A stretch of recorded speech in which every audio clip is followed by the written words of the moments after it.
We'll call the City Council meeting to order. It's 5:03 p.m. City Clerk, can we have a roll call, please? Yes, Your Honor. Councilmember Griffith, My jacket and I are here.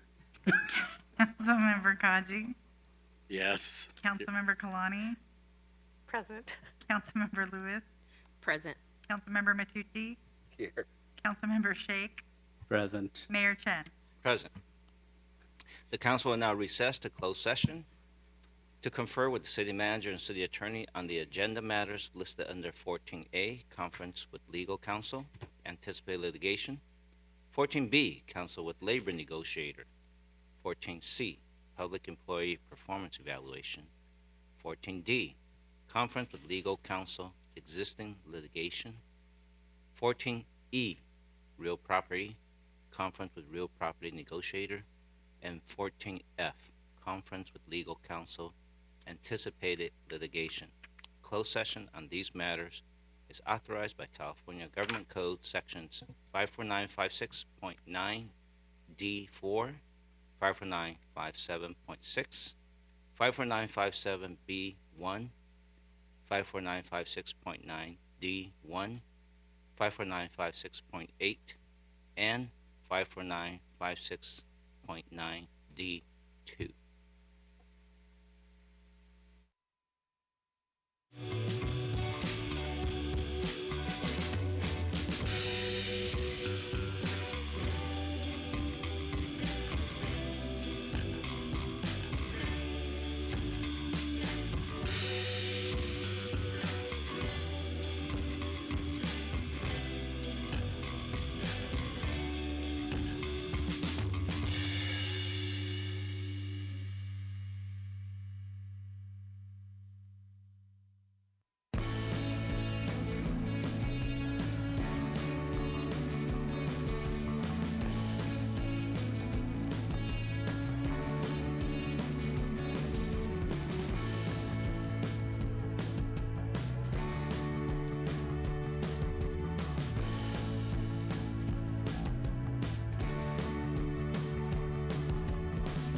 Good evening. We have been in closed session. City Manager, do we have any actions to report? Good evening, Your Honor. There are no actions to report. Thank you. Thank you. We will now convene our City Council meeting. I'd like to welcome everyone joining us in the City Council chamber, along with everyone watching remotely to tonight's City Council meeting. We encourage the public to continue to stay civically involved by participating in the bi-monthly meetings. We ask that you treat one another with respect despite having a difference in opinion. This is where we can truly practice the principles of democracy. This month, the city of Torrance celebrated 50 years of friendship with our sister city of Kashiwa, Japan.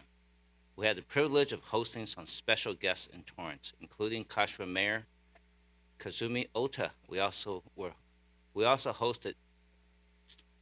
hosted Chair of the Assembly Norihito Sumaraya and many other delegates who traveled overseas to be here for the celebration.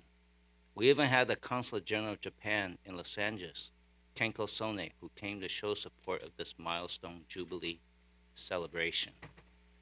The bond that we share with our sister city is truly unique. We know that many lives have been enriched thanks to the cultural exchange that happens from generation to generation because of this program. I want to give special thanks to you, to our Sister City Association and current President, Donna Dunlap. In addition, a big thank you to Kashiwa International Relations Association and current President Akemi Kasuge for all that you do. And thank you to city staff for creating such a warm welcome to our international guests. I believe we gave them the wide Torrance experience, and I'm proud to be part of this celebration. Speaking of staff, I want to commend our public works, safety, actually all our city departments and their staff for proactively responding to the community's needs during this season of inclement weather. We've had Team Torrance workers in the community every day in response to record rainfall and high wind. We've had a number of fallen trees, flooded parking lots, water main breaks. Well, the list goes on and on and on. But in Torrance fashion, our staff immediately responded to these incidents to ensure our residents and businesses have minimal impact. And finally, I'd like to encourage our community to spread the word about the Metro C Line's extension to Torrance. Line C will connect South Bay and Greater LA area riders to an efficient system. The City Council's unanimous support of Metro Railroad right-of-way alignment allows light rail to utilize existing railroad right-of-way to connect to the new Mary K. Giordano Regional Transit Center in Torrance. This once-in-a-generation project will have the least impact to local businesses, residents, traffic flow, construction, parking, and even landscaping. We encourage the community to share your support of Metro's right-of-way alignment, talk to your neighbors and friends, share on social media, and let's get the word out. You can get more info at transit.torranceca.gov. As we move into the agenda, again, thank you everyone for joining us tonight in person or viewing on our website, Facebook, YouTube, or City Cable. It is important to us that you have the opportunity to voice your comments. Public emails have a deadline of 5:30 p.m. on Monday before the council meeting if you wish to comment. Thank you to those of you who met the deadline. They have been forwarded to the council as supplemental material and will be entered into the public record. Any emails submitted after the deadline prior to adjournment will still be added to public record. For all of you in attendance this evening, in just a few minutes we will accept oral communications or public comments on items not on the agenda and consent items. Speaker cards are accepted before the start of the meeting and are entered in the speaker list. Those submitted after the meeting starts are not. You will still be able to speak once the list has been exhausted. You'll have up to 1 minute per speaker for a period up to 15 minutes. The public may comment on administrative matters as they are considered, allowing up to 1 minute per speaker. Comments on public hearing, we have 2 tonight, allow up to 2 minutes per speaker. Speaker's clock starts as soon as you step to the microphone. Time limits will be strictly enforced to ensure equal opportunity. We request that speakers keep their remarks brief and limited to the topic of discussion. At the end of the meeting, we'll have up to another 15 minutes of oral communications number 2, which will allow up to 1 minute per speaker. Remember, you can only participate under oral communications once during this meeting. We're now moving on to item 2, the flag salute and invocation. If there is anyone here in the audience who is military veteran, will you please stand or raise your hand so that we may recognize you?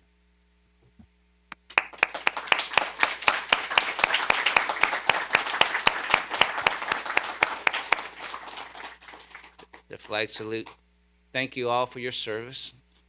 The flag salute tonight will be led by Councilman Sheikh and the invocation by Councilman Griffiths. Thank you, Mayor. Please stand and please place your right hand on your heart and begin.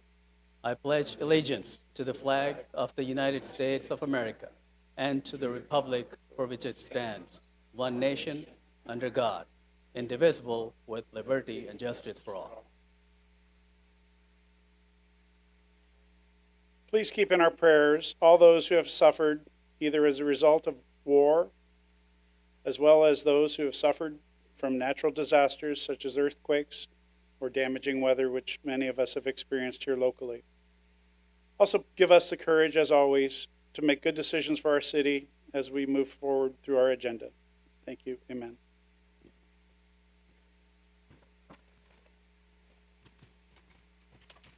Thank you both.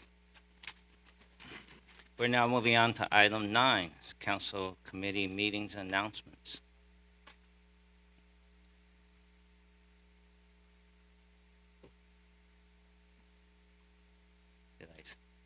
I'm told I skipped something here. Let me go through.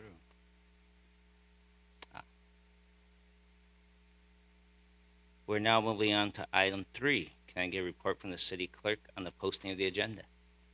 Yes, Your Honor, this agenda was posted on Tuesday, February 21st. Thank you. I will now take a motion to waive further reading of resolutions and ordinances after number and title. So moved. Second. Start voting, please. Your Honor, that motion carried unanimously. Thank you. We are now moving on to item 4, announcements of withdrawn, deferred, or supplemental items. Thank you, Mayor. Adam Chaparian, City Manager. There are supplemental materials available online on the city website at torranceca.gov for oral communications. Item 7, 10A, Community Development, to conduct public hearing, adopt California Environmental Quality Act CEQA exemption, adopt ordinance amending the Torrance Municipal Code pertaining to noise regulation, and 10B, from Community Development, to conduct public hearing, adopt the categorical exemption under California Environmental Quality Act CEQA, and adopt pipeline franchise ordinance replacing pipeline franchise ordinance number 3751 concerning Phillips 66 Company. Thank you, Your Honor. Thank you. We're moving on to item 5, council committee meetings and announcements. And I will start. There will be a joint meeting of the City Council and Youth Council on Tuesday, March 14th, 2023, beginning at 5 p.m. Location will be George McConnell Theater. Next one, Councilman Sheikh.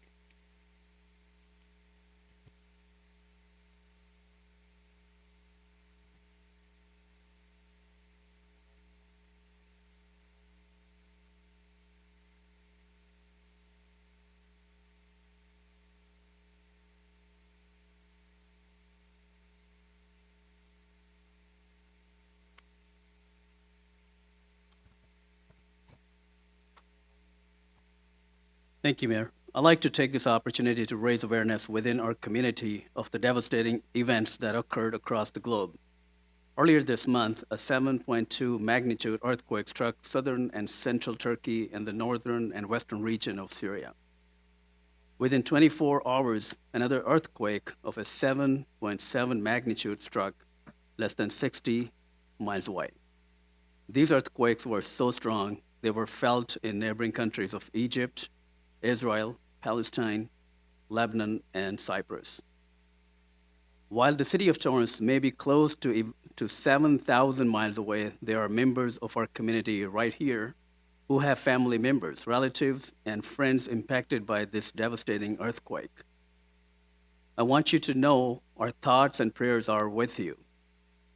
As many as 23 million people in southeast Turkey and bordering Syria have been affected, and I want to commend the American Red Cross and Turkish Red Crescent for their response to these impacted countries.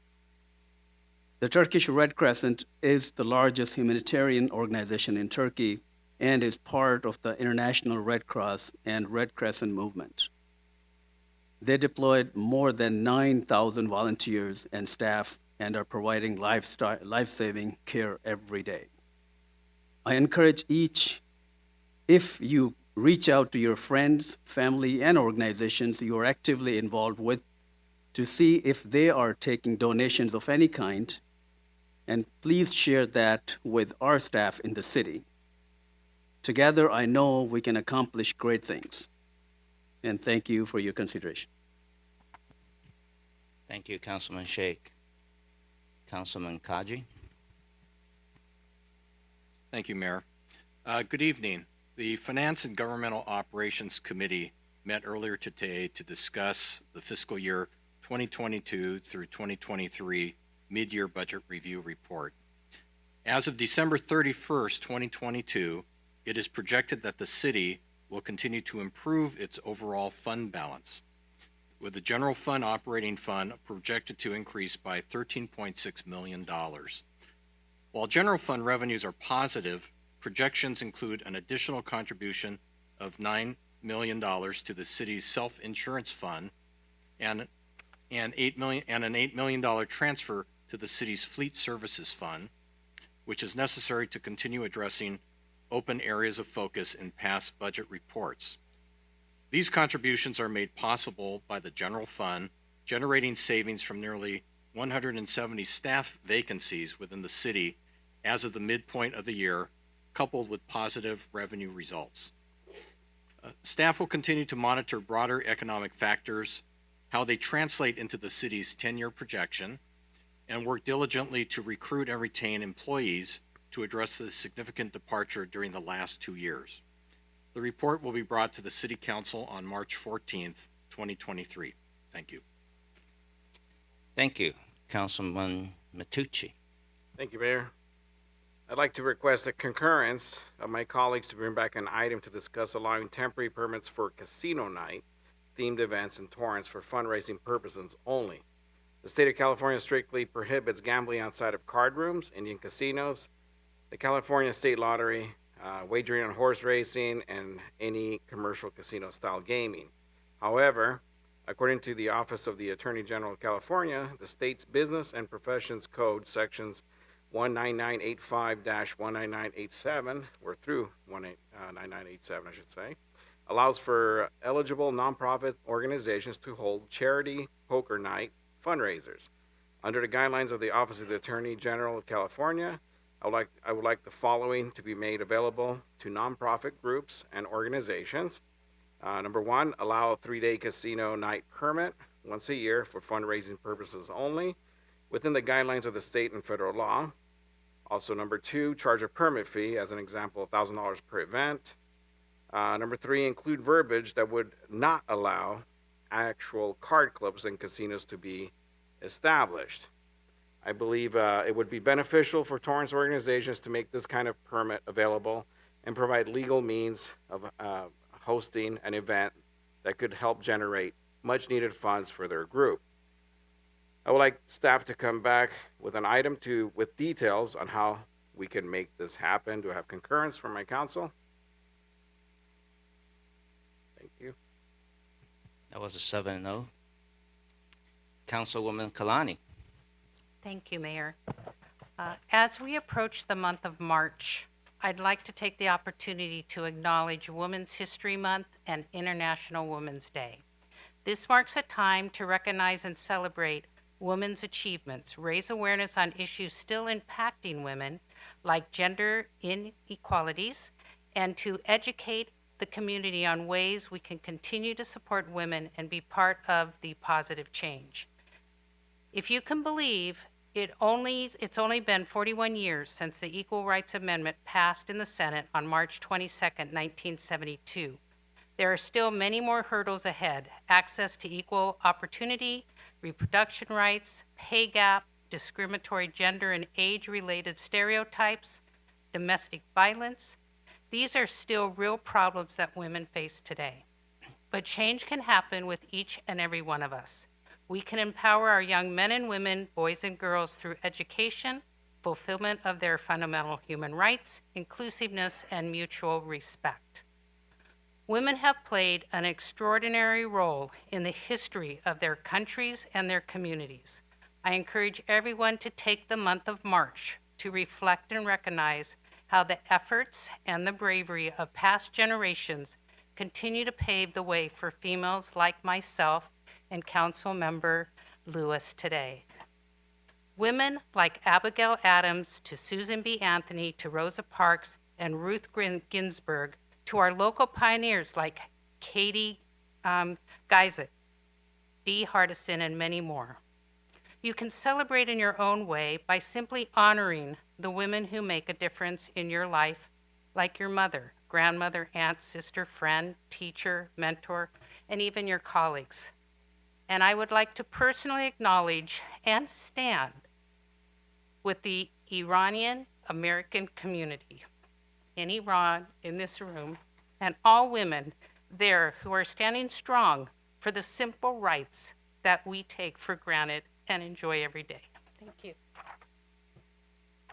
And if I could, I'm sorry, I would like to personally acknowledge my sister-in-law in Iran, my niece in Iran, and just let them know that we're thinking of them as well. Thank you. Thank you, Councilwoman Kalani. My pleasure. City Clerk. Thank you, Your Honor. I would like to let members of the Torrance community know that the application period for the SST Citizens Oversight Committee is being extended to March 17th by 4 p.m. Postmarks are not accepted. Applications must be submitted to the City Clerk's office, and applicants must have completed commission certification training. Seated commissioners are eligible to apply. To request online certification training, please email cityclerk, all one word, at torranceca.gov to request the link. Appointments will be made at the City Council meeting on April 11th. The next City of Torrance general municipal election will be held on March 5th, 2024. Residents who live in City Council Districts 2, 4, and 6 will be eligible to vote for the council member in their district. The city's election webpage has been updated. We have 3 candidate intentions on file so far. If you are interested in considering running for office, please contact the City Clerk's office to make an appointment to discuss and receive a preliminary packet with information on running for office. The nomination period opens by appointment on Monday, November 13th. Thank you, Your Honor. And our final announcement will be, I'll give the final announcement. The Torrance Refining Company will have their monthly community alert siren testing. It'll be Wednesday, March 1st, 2023 at 11:30 a.m. For more information, you can call 310-212-1852. So just remember, March 1st, which is tomorrow, 11:30 a.m., is only a drill. Thank you.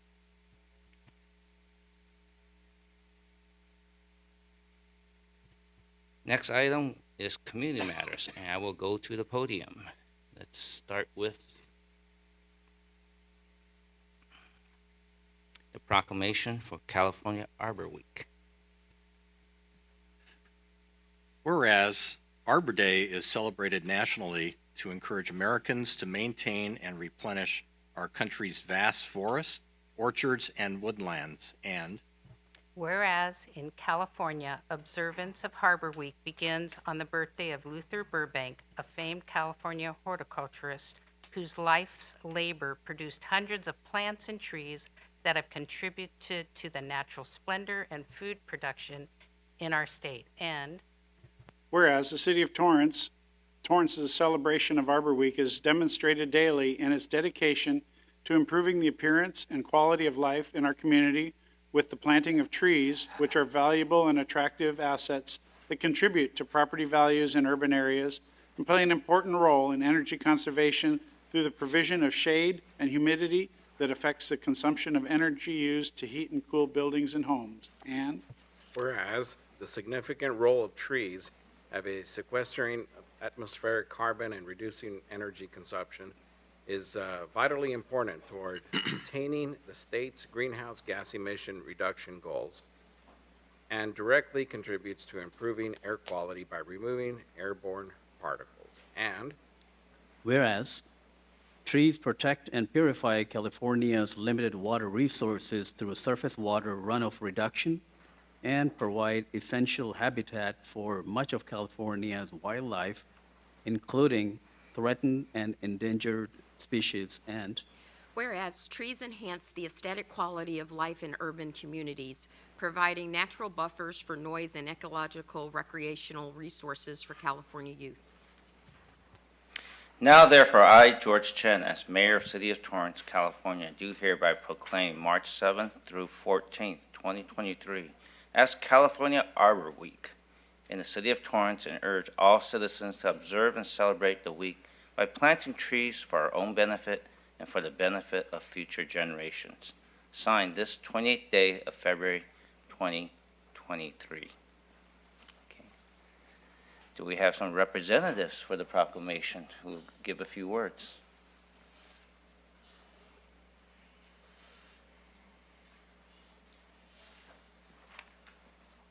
Okay.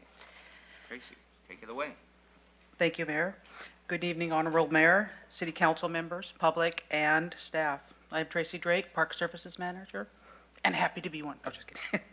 Anyway, it's an honor to be here tonight and speaking speaking and accepting this proclamation with my colleague and friend, Public Works Manager, Landscape Manager, and Arborist, City Arborist, Luis Ochoa. I would like to take a few minutes to expand a bit on the importance of this proclamation and your support. Specifically, I will be talking about the sequestration. As well as is well known by all of us, I think, among other environmental services provided, a single tree, just one tree, has the ability to provide essential services for life of all living things on our planet. Oxygen, the power to remove harmful gases like carbon dioxide and making the air that we breathe far healthier. Specifically, this is how it works. To keep it simple, a tree is comprised of leaves, stems, trunks, and roots. When you look at a tree, you may note many things like the way the wind passes through the leaves, the birds flitting through the branches, or the myriad of insects pollinating those flowers. But if you look at its structure, you may note that about 5%, just 5%, is composed of leaves, 15% of stems, 60% is trunk, and 20%, you can't see that of course, is roots. Through a process we well know as photosynthesis, leaves pull in carbon dioxide and water and use the energy in the sun to convert this into chemical compounds such as sugar that feeds the trees. A byproduct of that chemical reaction is the oxygen that is produced and released for us. It is proposed that one large tree can provide a day's supply of oxygen for 4 people. Trees also store carbon dioxide in their fibers, helping to clean the air, reduce the negative effects of CO2 that CO2 could have had on our environment. According to the Arbor Day Foundation, in 1 year, a mature tree will absorb more than 48 pounds of carbon dioxide from the atmosphere and release oxygen in exchange. What does this look like, 48 pounds of CO2? Well, it would fill out 2,880 one-gallon containers. In this last storm cycle, Lewis and his team saw the loss of 52 trees. I don't have a limb count yet, but I'm afraid to even ask, even though I was sitting next to you. Parks, we lost 13 trees and 63 very large limbs. That means we lost the ability to sequester approximately 3,120 pounds of CO2 well into the future. Converting this into gallons, and in consideration of those limbs lost, that means we lost a total of 187,200 gallons of this toxic to humans gas. It will be in our system for years to come. It is important to know, as one would expect, that mature trees sequester much more CO2 than young trees do. So protecting the trees, the very mature trees in our urban forest, is extremely important. And as mentioned in the proclamation, it helps our overall health. A mature tree will give off 6,000 pounds of O2 a year. That means 372,000 pounds of O2 per year was removed from our local environment in this last storm. That's a lot of O2 that's lost. So to convert all of this information into daily measure, one tree provides enough oxygen for up to 4 people. It releases 119 gallons of water into the air. It's the clouds and the rain that we experience. And has the cooling effect equal to 5 air conditioners running for 20 hours straight. A single tree. It's pretty amazing. I hope that when you pass by these trees on the way to work or at home, that you stop, that you listen, and that you look and appreciate them. They provide services silently every day.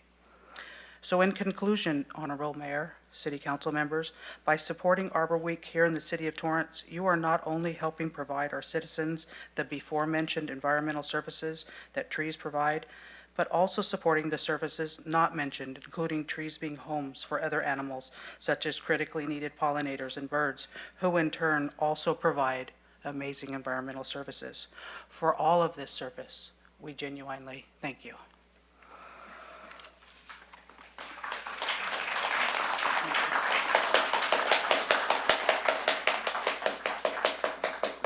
Yes, real quick.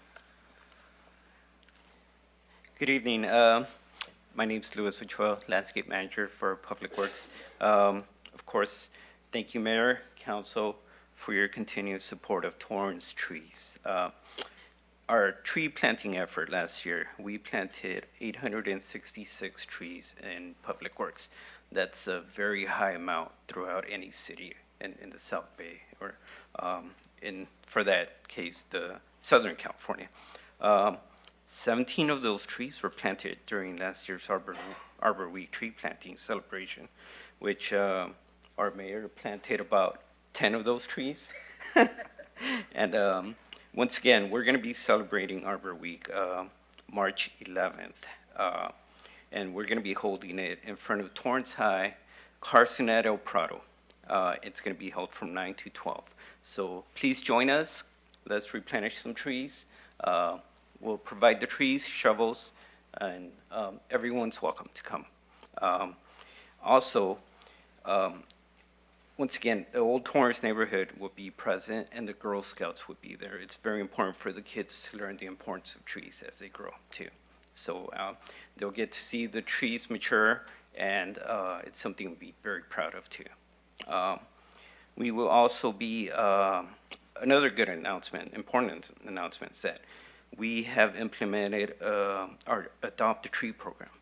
So if anyone wants to donate money towards the purchase and planting of street trees, please go to our website, www.torranceca.gov, for more information. And thank you for all your support.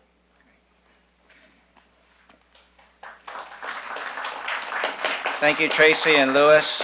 And if you're going to join the tree planting day, do consider bringing a pair of gloves, and if you have shovels to bring, go ahead and bring it. I remember that from last year. All right, let's take a photo together with the proclamation. Maybe one on each side. Yeah, there you go.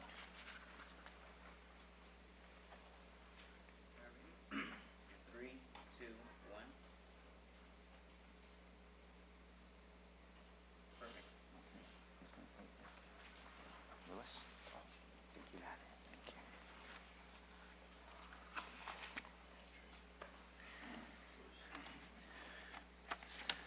Didn't think that you were going to get a whole lesson on trees, huh? But now we're going to item 6B, a proclamation of the American Red Cross Month. Councilman Kaji.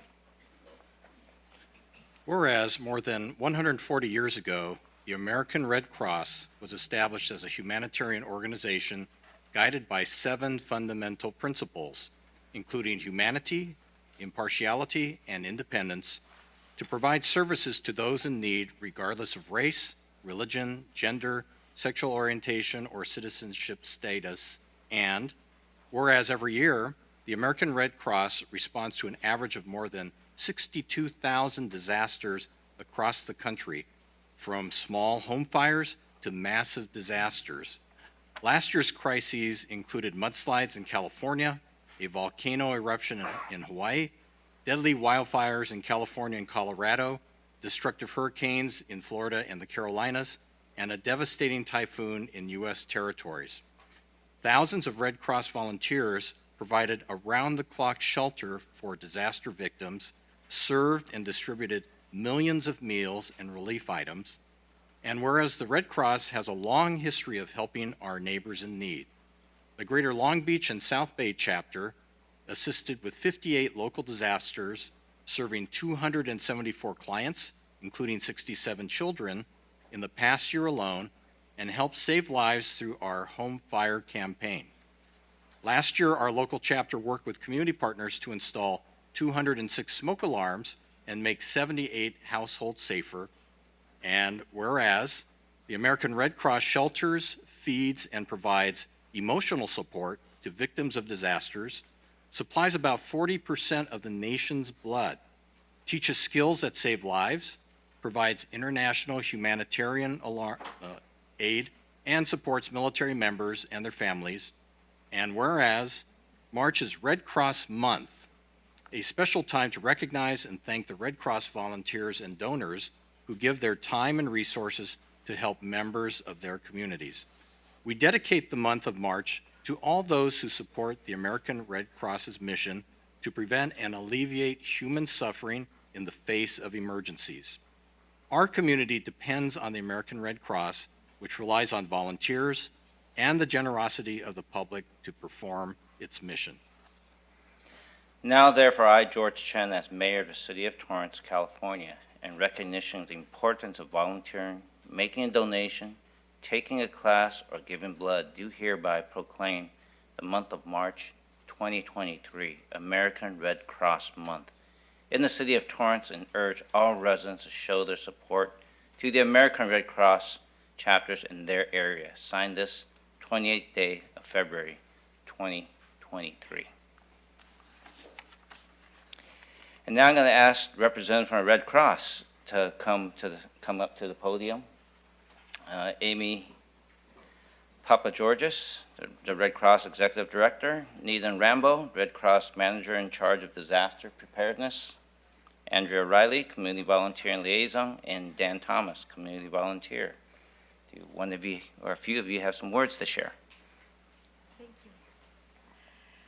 So good evening, everyone. I would like to extend a very specific thank you to the group that we are in front of this evening.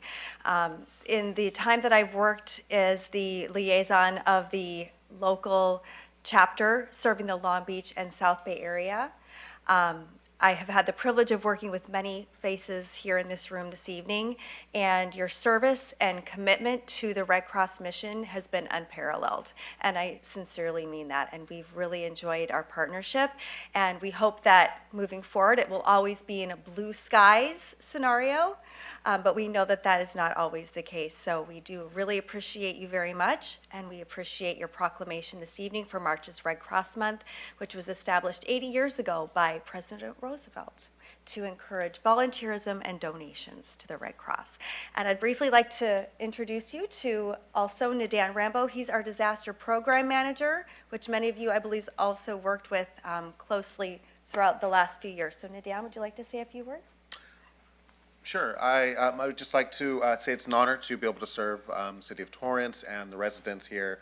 And I want to thank the city and especially all of the residents of the City of Torrance who are volunteers with us, who work in those shelters, who respond to those disasters and go out to all the neighboring areas and have been doing all that great work. And I'd also like to introduce Andrea Riley and Dan Thomas. They are pivotal volunteers in our chapter. Their title is Community Volunteer Leaders, and they've done a lot to help support me in my role and Adan in his role as chapter volunteers. So thank you both very much for supporting us in the City of Torrance in your roles. Thank you. Well, thank you, Red Cross, and we encourage the community to continue when you have opportunity to donate blood, so that when it's not a blue day, some people and some lives can be saved. So let's take a picture together. Maybe I'll let you hold it. Okay. Let's put all the Red Cross folks in the middle, and I'll be on the side. Yeah, no, it's okay. I'm on the side. Right, ready? And 3, 2, 1. Do you want to take an extra picture? How would you like it? Landscape.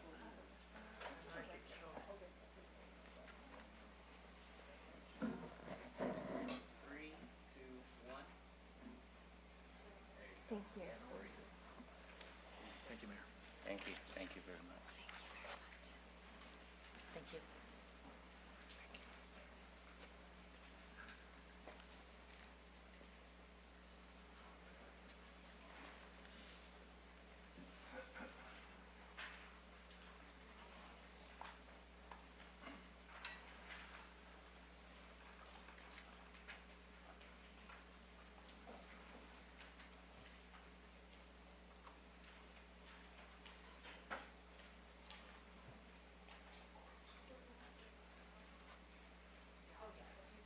Okay, we are now moving on to oral communications number 1. This portion of the meeting is limited to a 15-minute period and reserved for comment on items under the consent calendar or items that are not on the agenda. Under the Ralph M. Brown Act, City Council cannot act on items raised during public comment, but may respond briefly to comments made or questions posed, request clarification, or refer the item to staff. Speakers on the orals are limited to either oral communications number 1 or oral communications number 2, and no longer than 1 minute per speaker. Speakers, please turn off or leave your cell phones when you come to the podium to speak. If presenting handout material to the council, please provide 10 copies to the city clerk before speaking. City clerk? Felicia Novick. 1 second.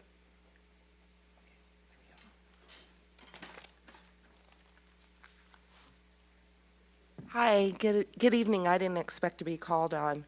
Growing up in this diverse community of Torrance, everything that stood for one nation under God was implemented when I grew up here. A drag queen show of the Cultural Arts Center is not one of them. This is not okay for the families and children of Torrance, California. Please do not allow this in the wholesome community of Torrance, California. Thank you. Charles Salinas. I'm going to ask the audience just to allow each speaker to have their turn. Thank you very much. I'm giving you a warning. You are disrupting the meeting. Let the speaker speak. Thank you. I grew up here, and it says one nation in God we. I have a right to speak. Freedom of speech, First Amendment. Yeah, your time has not started yet. Just want to let them be quiet. Go ahead and speak, sir. I am Charlie Salinas, a Torrance resident for 44 years.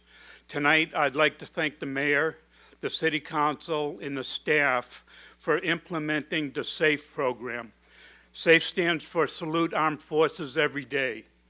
It's an opportunity for the 99% of our society that do not serve in the military to honor those 1% of us who have served. It involves asking active service and veterans, please stand before the Pledge of Allegiance or the national anthem. Can you imagine a stadium of 60,000 people applauding the few veterans and active service that were there?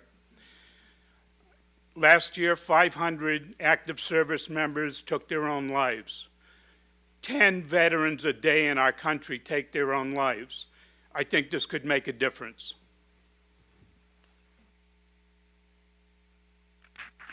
Raphael Wang.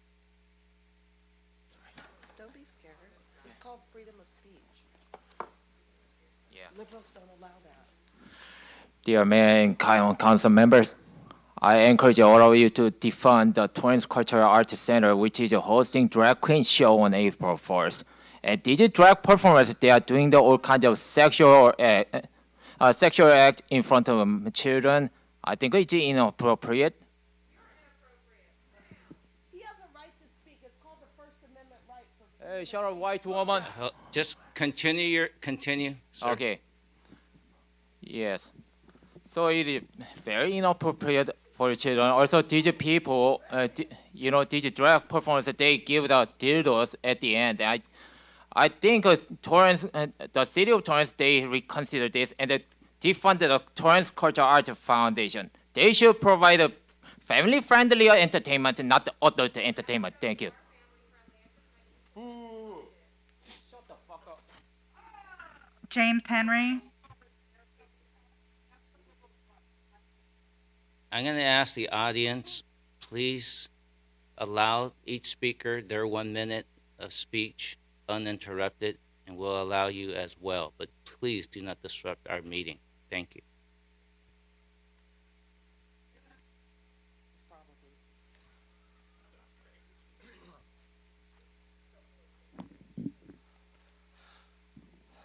The potential city budget for fiscal years 2021, 22, 23. A flying saucer story by the city's auditors, Vasquez and Company. Flying saucers did crash in Roswell, New Mexico in 1947. Who's the only person in the city capable of auditing the city's auditors? You're looking at him. Thank you. Gina V.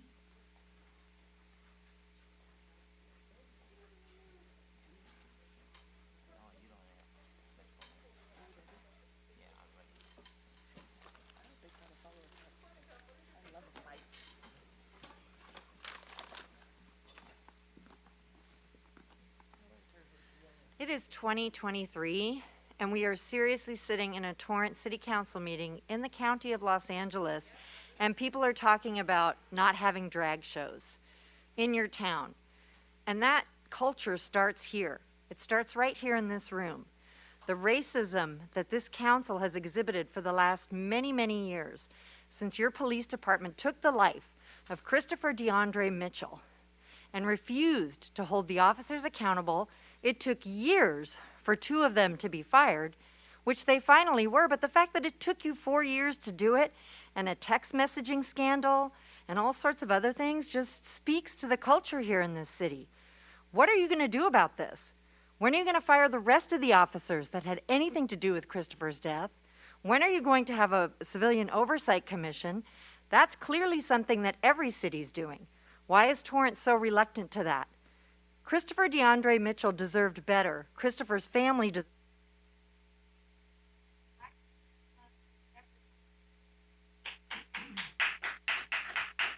Michelle.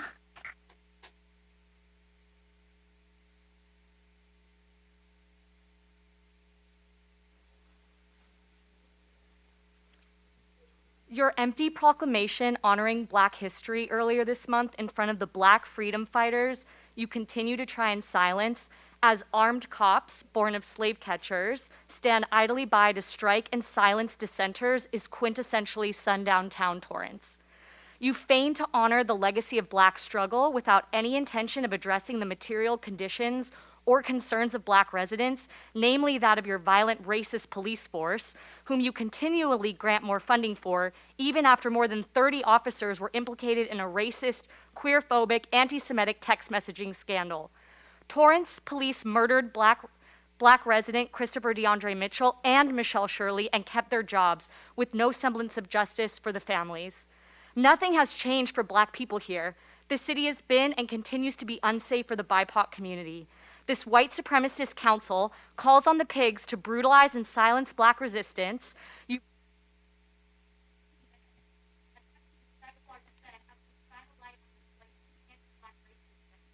Your time is up, ma'am.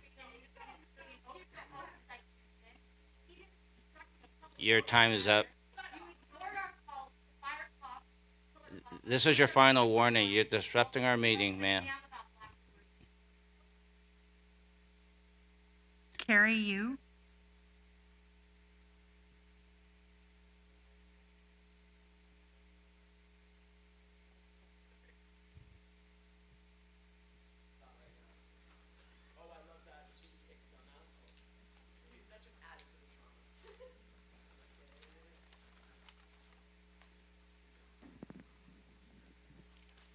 Every day is Black History Month. One of the functions and privileges of racism is that white people don't, as a whole, carry race as an identity. You get to be individual, you get to be yourself, you get to be the norm, you get to be the whole and not partial or hyphenated. You do not have to make adjustments or modifications to know or name yourself. These are the words of another white woman, Diane Flynn. I'm not impacted daily by the color of my skin. I don't have to think about the multitude of normal daily activities and interactions I have, and that any one of them might go sideways, that I might end up dead, I might end up in jail. This is just one of the many privileges I have as a white woman. My skin is not weaponized, criminalized, or sexualized. Week after week, every single day, I'm in solidarity with Sister Sherilyn, fighting for justice for Christopher DeAndre Mitchell. Most certainly, if Chris was white, he would still be alive today. Stealing a car and or being in possession of a gun is Camille.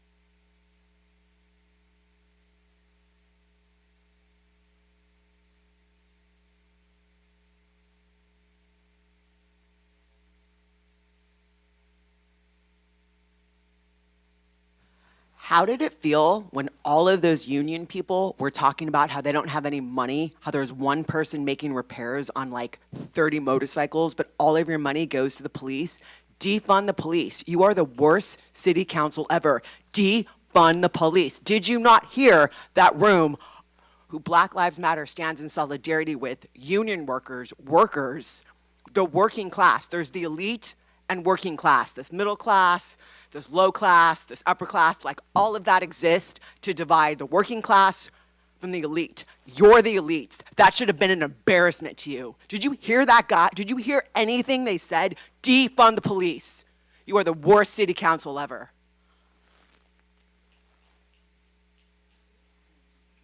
Marianne.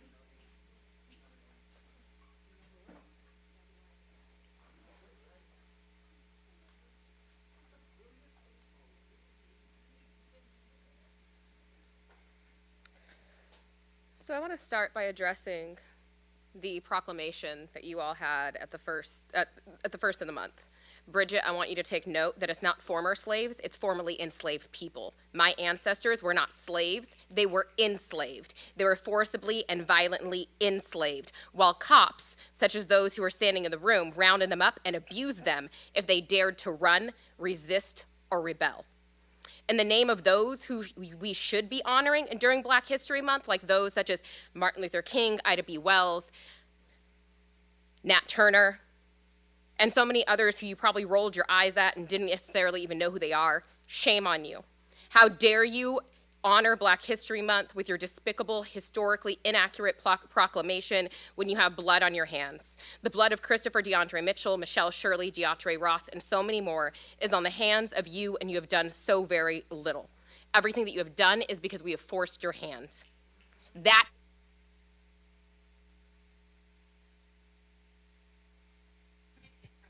Your time is up, ma'am. Your time is up. That lady in the back with the black and yellow jacket, you are ejected. Ma'am, you gotta stop now.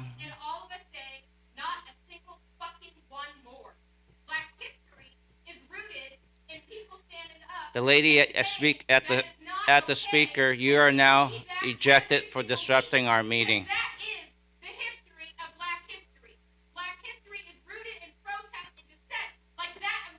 Sergeant at Arms.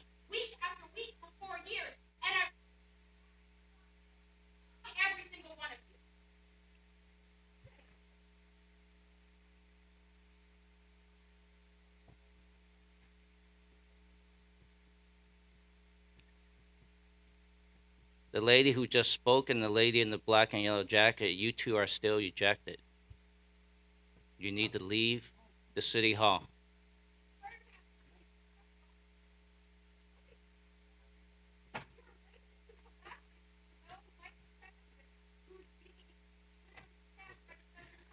We're going to move to closed session because she disrupted the meeting for all of the community.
Good evening. We have just returned from a closed session. City Manager, anything to report out? Nothing to report, Mayor. Thank you. All right, thank you very much. I believe when we transitioned to closed session, City Clerk informed me that we still had 2 minutes left for oral communications. So are there any names in the queue where you left off?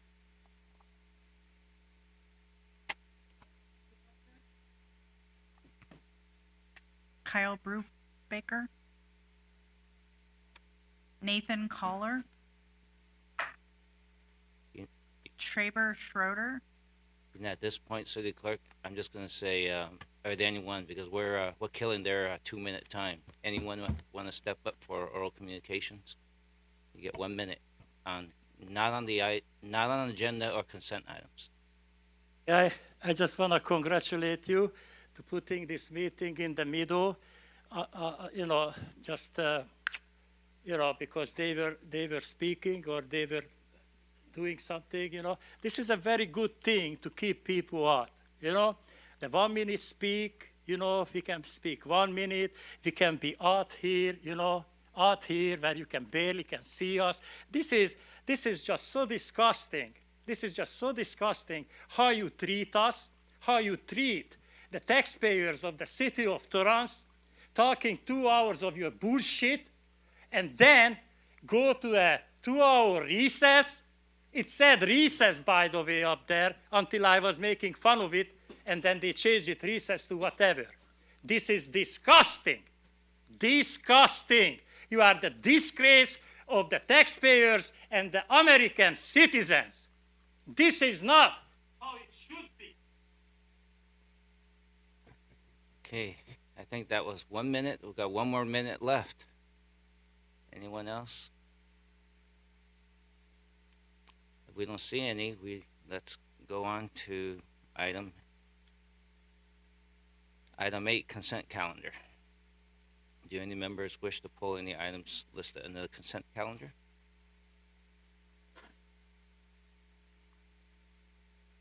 I don't see any. Do we have a motion to approve the consent calendar? So moved. Second.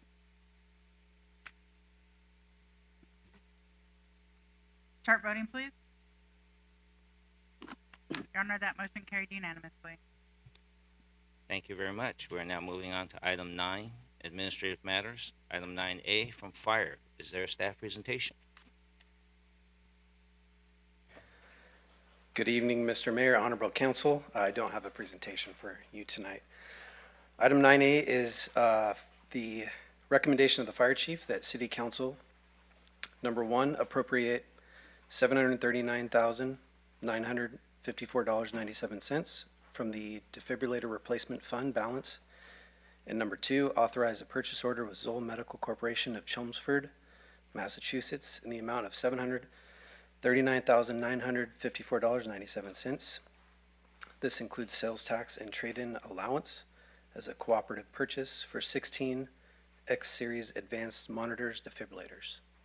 Staff is available for question. Thank you. Do we have any comments or questions from the council? Councilman Shake. Thank you, Mayor. Thank you, sir, for the presentation.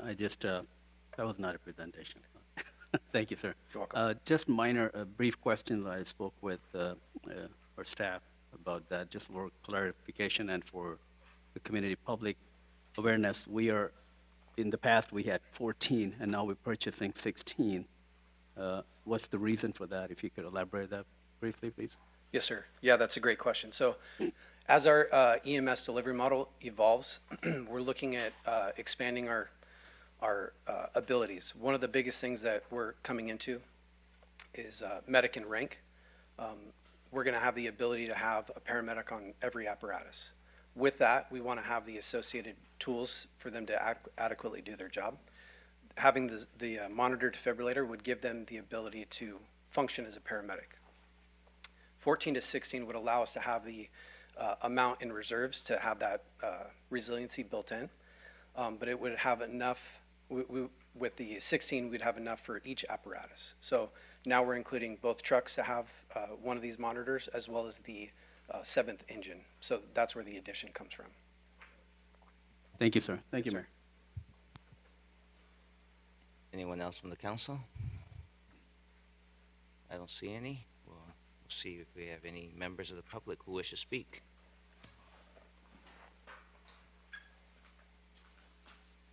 Hello, it's Porchap again. I made some research for you. I typed in Zol-X defibrillator, and the highest price I saw on the internet, $20,000. So I made a little calculation, $20,000 times 16, as many as you want to buy, it comes up for $320. $320,000. So what the hell they asking $739,000 for? This article also says, if you would have read it, they spent $4,000 on repairs. $4,000 on repairs last year. You know how big $4,000 compared to $739,000? You know, you came in to be a mayor to cut costs, save money, get the city back in financial thing. Now we need this for $739,000. We're paying double. We're paying double.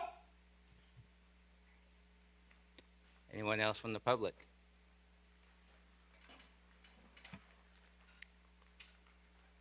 If not, we'll bring it back here. You wish to take a motion? Anyone want to take a motion to concur the recommendation of the fire chief? I make a motion to concur with the recommendation of the fire chief. Second. Start voting, please. Your Honor, that motion carried unanimously. Thank you. We're moving on to item 9B from the City Council State Legislative Advocacy Committee. Is there a staff presentation? Good evening, Your Honor, members of the City Council. Carlos Ruiz, our Management Associate with the City Manager's Office. Tonight's item is item from the City Council State Legislation Advocacy Committee to accept and file the committee meeting minutes, as well as to receive your concurrence with committee's recommendation on a legislation trip. I'll just kind of give you a brief overview of the occurrence for the February 8th meeting. The meeting that was held on February 8, 2023 was more of an introductory meeting with the committee as well as with our state legislative consultant, Gonzalez & Son. Our consultant provided the committee with an overview of the prior legislation session, as we're currently in this new 2-year session that began back on October 1st of last year, giving us a kind of a recap of the number of bills that were introduced, failed, and passed, but also giving us kind of a glimpse of our upcoming budget for the state. So for the upcoming state general fund, there is an expected deficit of, so the proposed budget's $297 billion state budget, but they are proposing a deficit. Currently going through the cycle, they'll be going through some revisions, but ultimately the state legislation will have to approve the budget on June 15th. Within this current state or past legislation session, we have introduced 31 new state legislators. Our assembly makeup is within the state assembly. We have 62 members are Democrats, 18 are represented as Republicans. We are anticipating a speakership change in July 1st of 2023. Also, with the state Senate, we have a breakup of 32 Democrats and 8 Republicans. Part of the meeting as well as we had an item that kind of did an overview of staff's legislation focus for this upcoming session. We had different representatives from our different departments providing some items that were kind of interest that we are requesting our legislation consultant to provide us with some assistance moving forward. With community development, there's a focus on SB 972, which is the street vending law, as well as looking at potential legislation that would address rent stabilization for mobile home parks. Our police department is looking into upcoming bill AB 23 from Mayor Suchi's office that's looking on organized retail crime, as well as looking at any legislation support for the Department of Justice collaborative reform. Of course, our transit department is looking for legislation support for the Metro C line extension.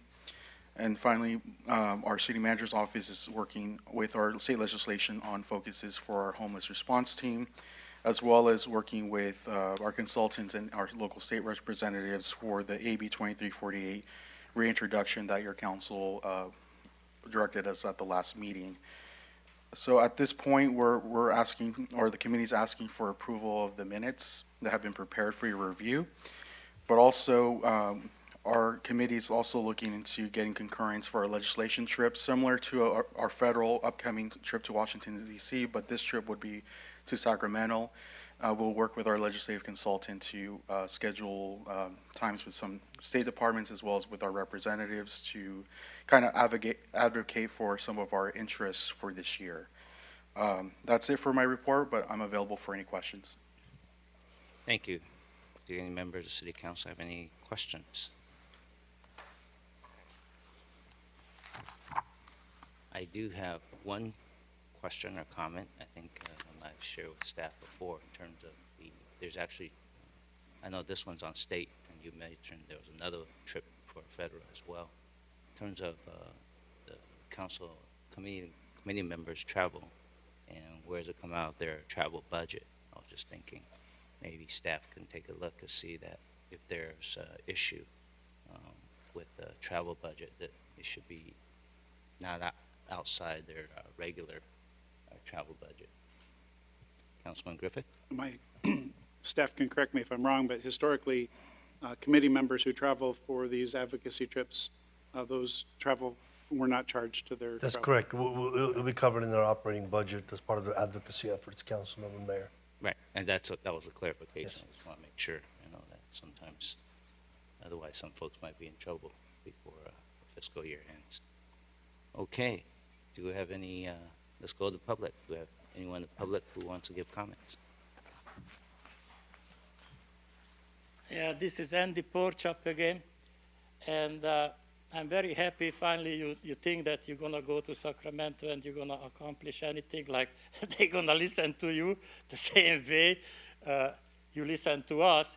And by the way, all these Sacramento people, we have representatives, and they are right here on Torrance Boulevard, and I don't know the other location because I wouldn't waste my time to go there. Anyway, but if you go, here is a money-saving tip for you. Fly, sling. You know, sling?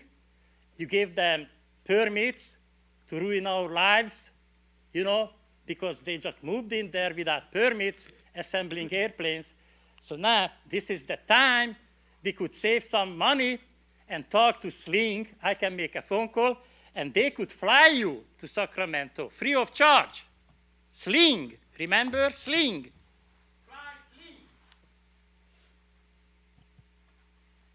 Thank you. Do we have anyone else from the public? If not, I'll take a motion to concur with the recommendation of the City Council State Legislative Advocacy Committee. I make a motion to approve the meeting minutes as well as concur with the committee's recommendation on the trip to Sacramento. Start voting, please. Your Honor, that motion carried unanimously. Thank you. We're now moving on to item 9C from City Manager. Is there a staff presentation?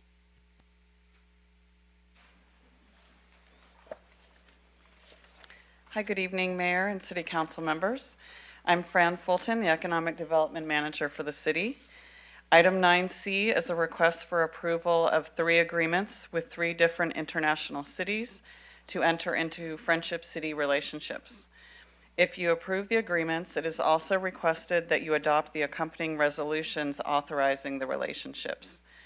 In November, the City Council approved a Friendship City program policy and pursuing relations with Hwasong, South Korea, and Changhua, Taiwan.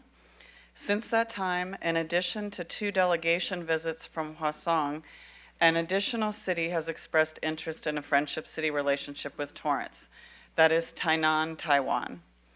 While Friendship City relationships are less formal than Sister City relationships, and our existing Sister City relationship with Kashiwa, Japan, has focused primarily on cultural exchange, the intent to establish Friendship Cities with Torrance is to focus on economic development and business investment.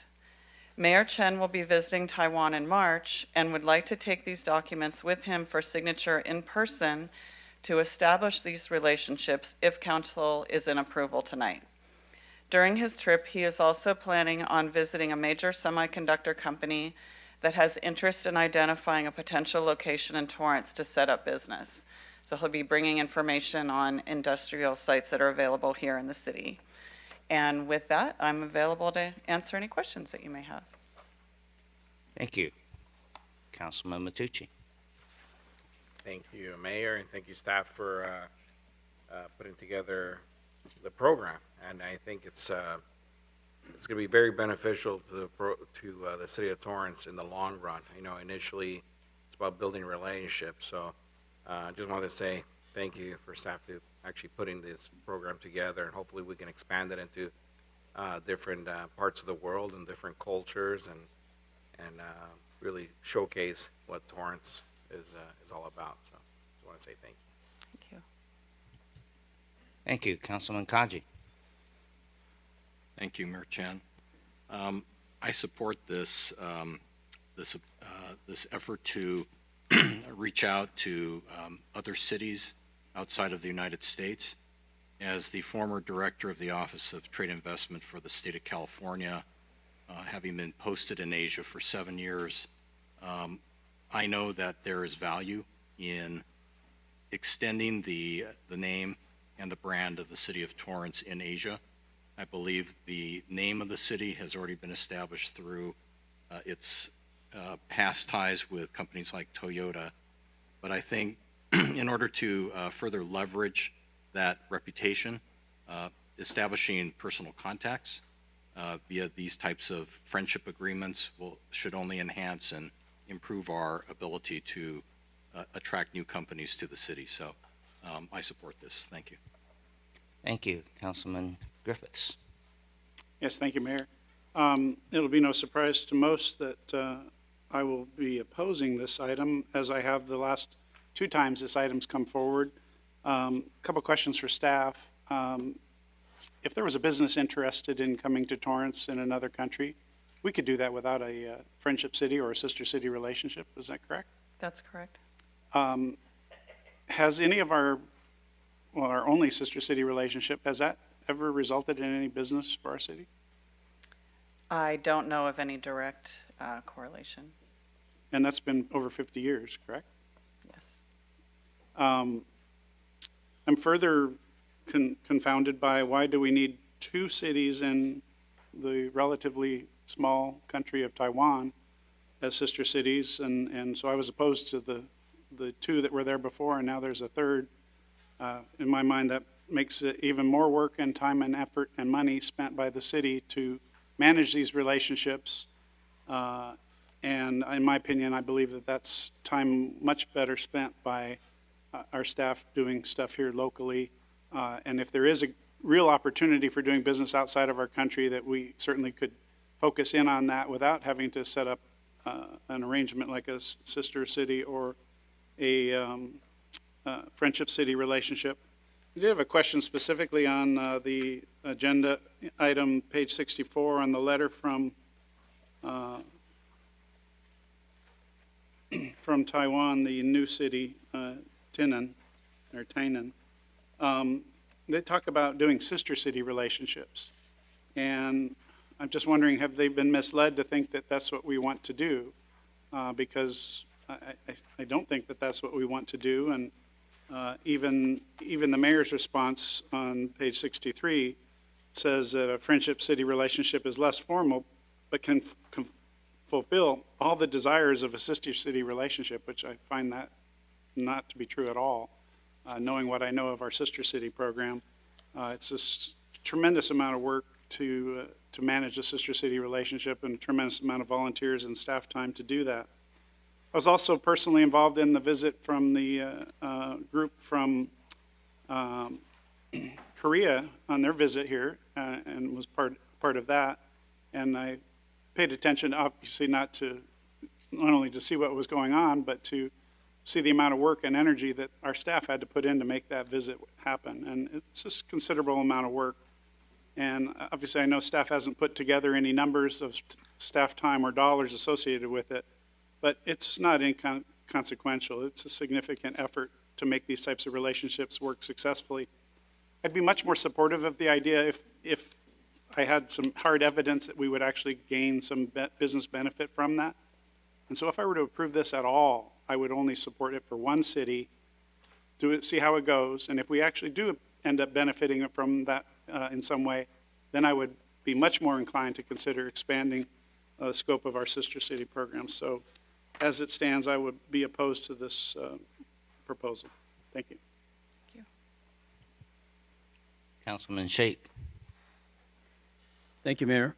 I have a couple of questions, similar nature. I think on page 6, it briefly describes the agreement that we will have between the two. And it's basically, it says that this is the interest for community members and have the opportunity to promote quality of life, mutual benefits. Both cities will strive to learn from one another through information sharing. What's the end goal? I'm still a little confused. Are we trying to bring some businesses here, or are we just trying to have some culture exchange with each other to understand their culture? I'm just a little bit confused with that. I think the idea is to focus on business attraction and investment here, but also learning from each other, potential technologies. We mentioned about smart cities, operations using technology, transportation, kind of learning from other parts of the world and how they're doing things that might be beneficial to us and vice versa. So I think we're really trying to focus on the business side of things. So are we proposing, when we're learning from each other, are we thinking about bringing some of the businesses here? How do they operate in their countries and their cities, and we're going to just mimic that here? That's what I'm hearing? What kind of? Well, I know that the group from Korea that was here, we took them on visits to our businesses here to see their operations. We potentially, if a travel budget was approved for this program, we might be able to do the same thing, and to continue to have the communications back and forth where we may be sharing ideas or investments that we're making in our own cities as well. So for that, we can contact any of those directly if we wanted to learn their experiences and want to see how they operate and what benefits are they achieving with those different programs that we have. We don't need to have those 3 or 4 different cities, friendship per se. Right, not necessarily, but this establishes a relationship that would be building and ongoing, so we would hope that we would develop that trust and understanding and be more willing to share information with each other. Let me jump in a little bit with some Sure. of the ideas I had sharing with a friend here. The Friendship City relationship, I actually sent subsequent email to our contact about Friendship City, so they understand this is a Friendship City relationship. And the idea is really trying to promote, the end goal is bringing international company investments. For example, when Hwaseong City contacted us, actually it was introduced from the Consul General's office from Korea. They're the one that recommended us to potentially seek them out. And they're a very young city, but they have a technology base, the home to Samsung, Kia, and Hyundai. And the end goal would be is that there is some interest to establish an international office, factory, or business here in the 21 square miles of the city of Torrance, potentially bringing higher paying jobs. Having an international city in our city would also encourage travel. International travel means more heads and beds in hotels. It would mean more business for restaurants. And the culture aspects of learning between two countries would be a byproduct that would happen automatically just by the mayor of Hwaseong visiting us. We did that. I think we put some effort in for supporting them, giving them a tour of the city of Torrance in terms of staff investment. I think at this moment in time, the Friendship City kind of creates a higher commitment to promote the city, to promote business. Of course, without Friendship City agreement, things still can happen. This just creates a little bit more higher commitment to be more intentional, but it does not require us to do the X number of checklist events we need to do every year. So it offers us some flexibility while it brings a level of commitment to establish that friendship relationship. So there's really no downside in terms of risk if we're thinking upside, downside. The upside is we may have 1 or 2 or 3 or 4 more businesses from another country that want to establish their sites here and create some jobs. It would be wonderful if there was a manufacturing, technical training facility here, training folks to have the technical skills so that they can work at TSMC in Arizona. So we're just creating that opportunity with really no downside.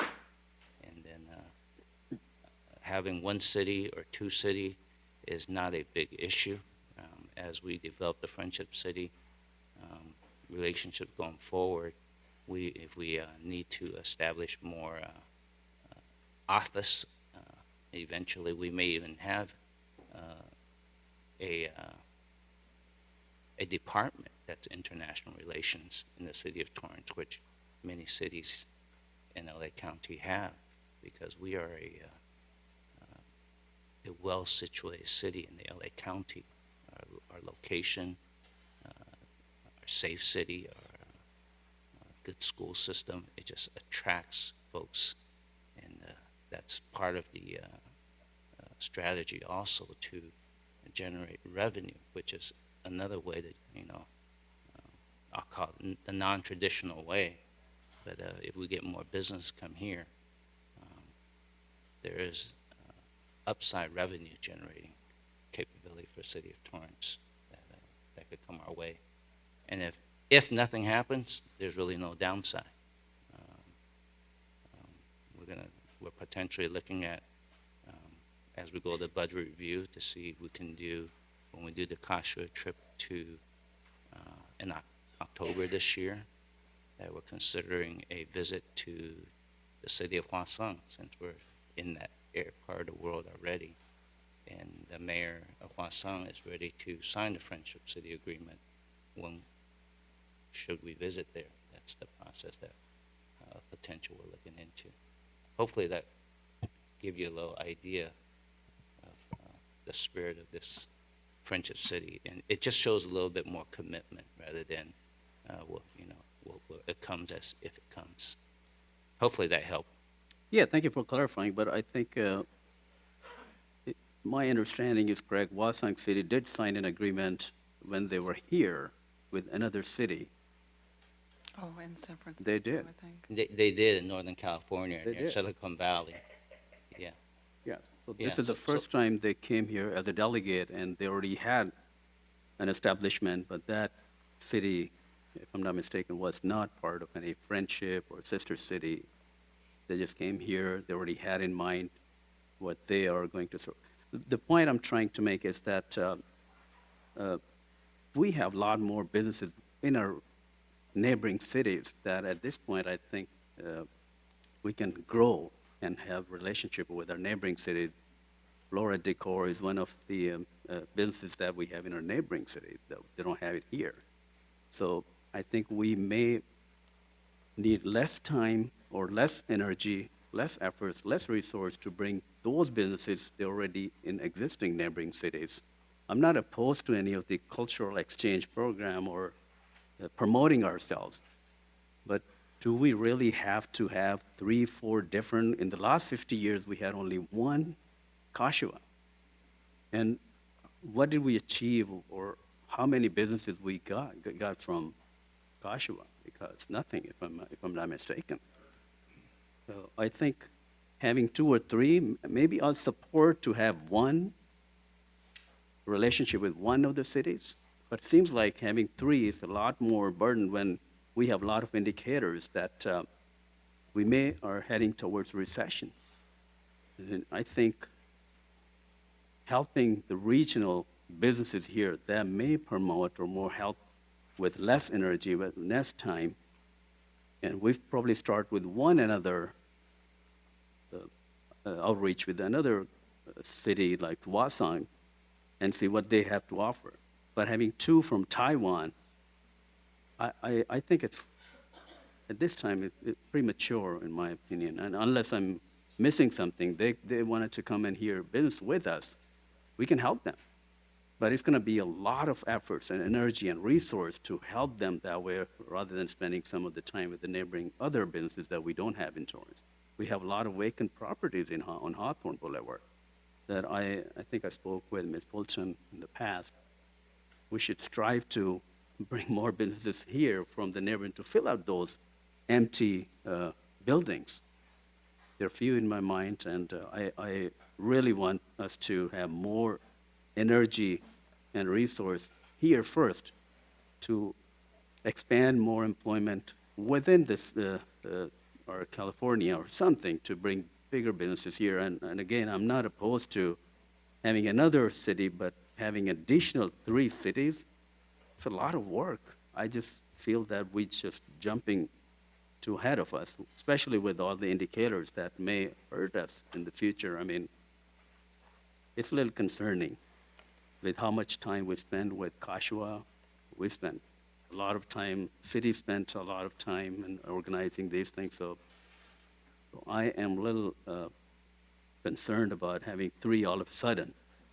So if Mayor want to give me clarity on that, why we're adding 3, and why can't we start with 1 and see how much can we get benefit of that, then probably explore another one and then another one?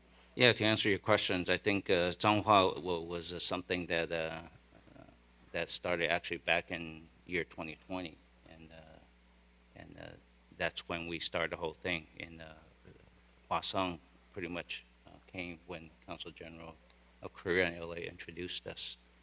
Tainan got really interested when they realized that I would be making a trip, and they are the former capitals of the country of Taiwan, and they have a lot of technology, biotechnology, cancer research, and they want to come. They're very interested, and it's not taking jobs away or market away. I think, you know, what you're talking about, local businesses, sure, we want to grow. We're not saying it's an either or. It's we want to grow our business with whichever company want to come.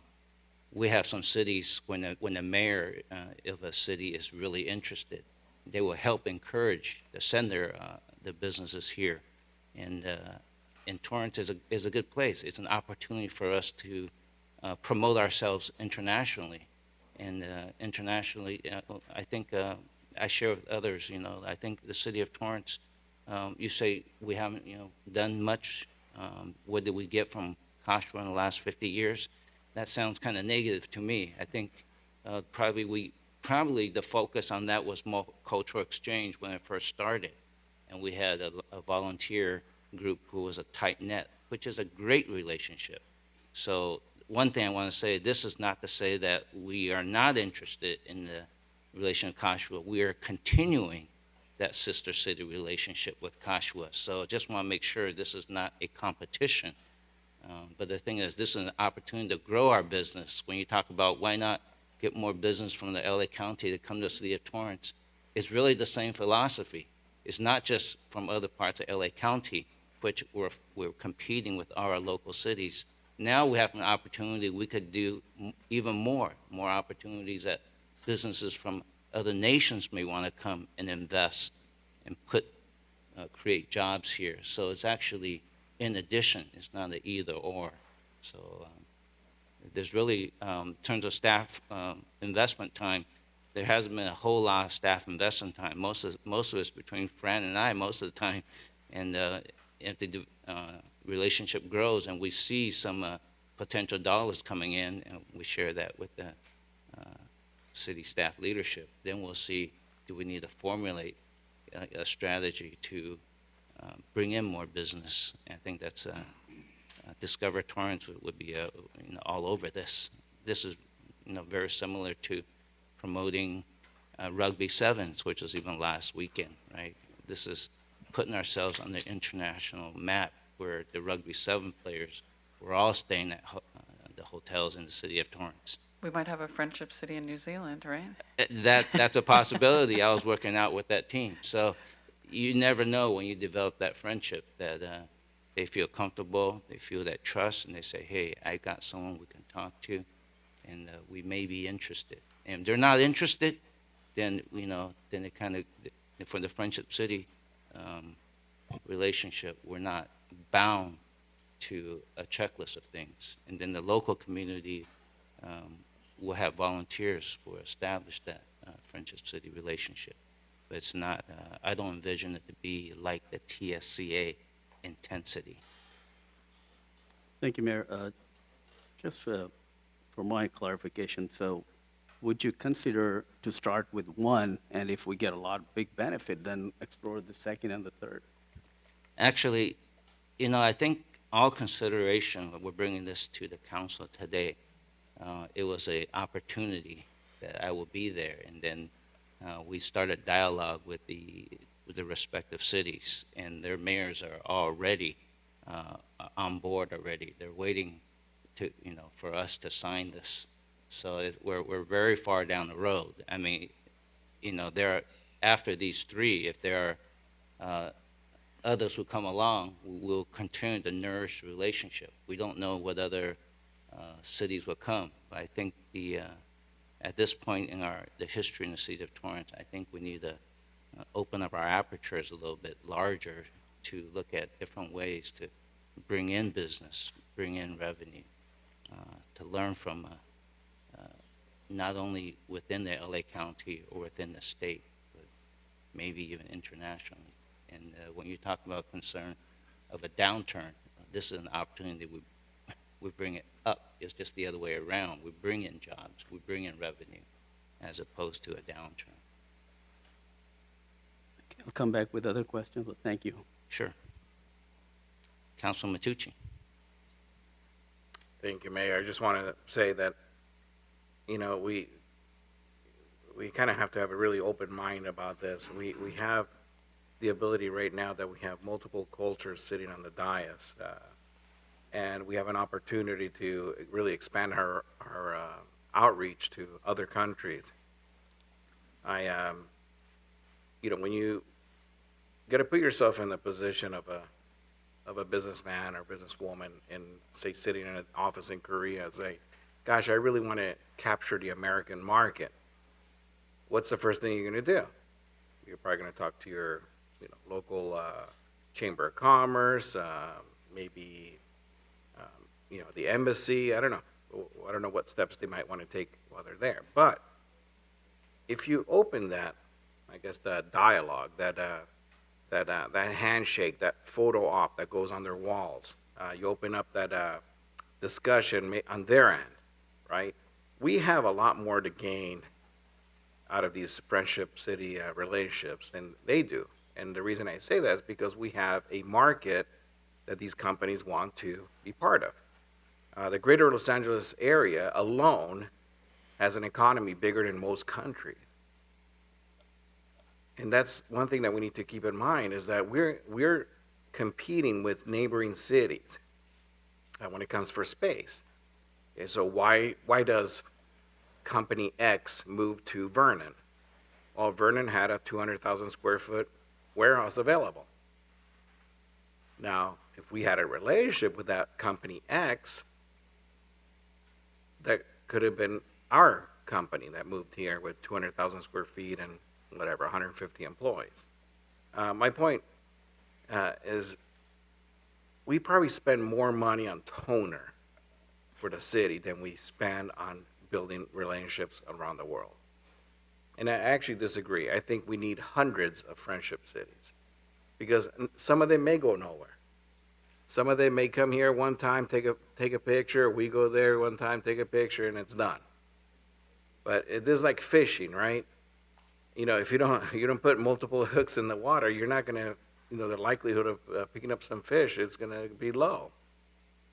I think your job is about developing economic sustainability, right? We want to make sure that we keep on having that steady flow of companies coming in. My understanding is that we have over 400 world headquarters here in Torrance, but that number might be dwindling away. Why? Because some companies think California is too expensive, whatever, blah, blah, blah. But in the end, we still have a market that people around the world want to penetrate. So I say we open the floodgates of relationships around the world. Doesn't have to be just Taiwan. And Taiwan, quite honestly, I think is such a great market because, A, we have a mayor that's from Taiwan, understands the culture, and to where it's not just about, here we're Torrance, we have space, come over. They want to build relationships. It's within the culture. Like same thing with Italy. Before COVID, I had set up an event with the mayor of Pescara, Italy, which is where I was born, and I picked it because I was born there and similar size, I think it has about 130,000 people, but they have major manufacturers there that are based out of Pescara, Italy. Now, why not create a relationship and tell them about Torrance? They probably don't even know what Torrance is. They know what Los Angeles is, but they don't know Torrance.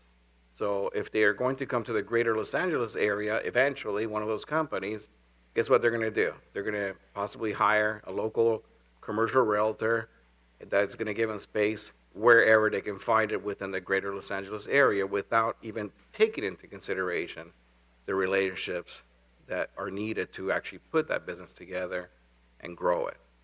So we have an opportunity here that it's, I guess, a low-cost way of really opening the floodgates of companies possibly coming here, or at the very least, coming to visit. The families come over, come and visit Torrance, they stay in the hotels, spend some money.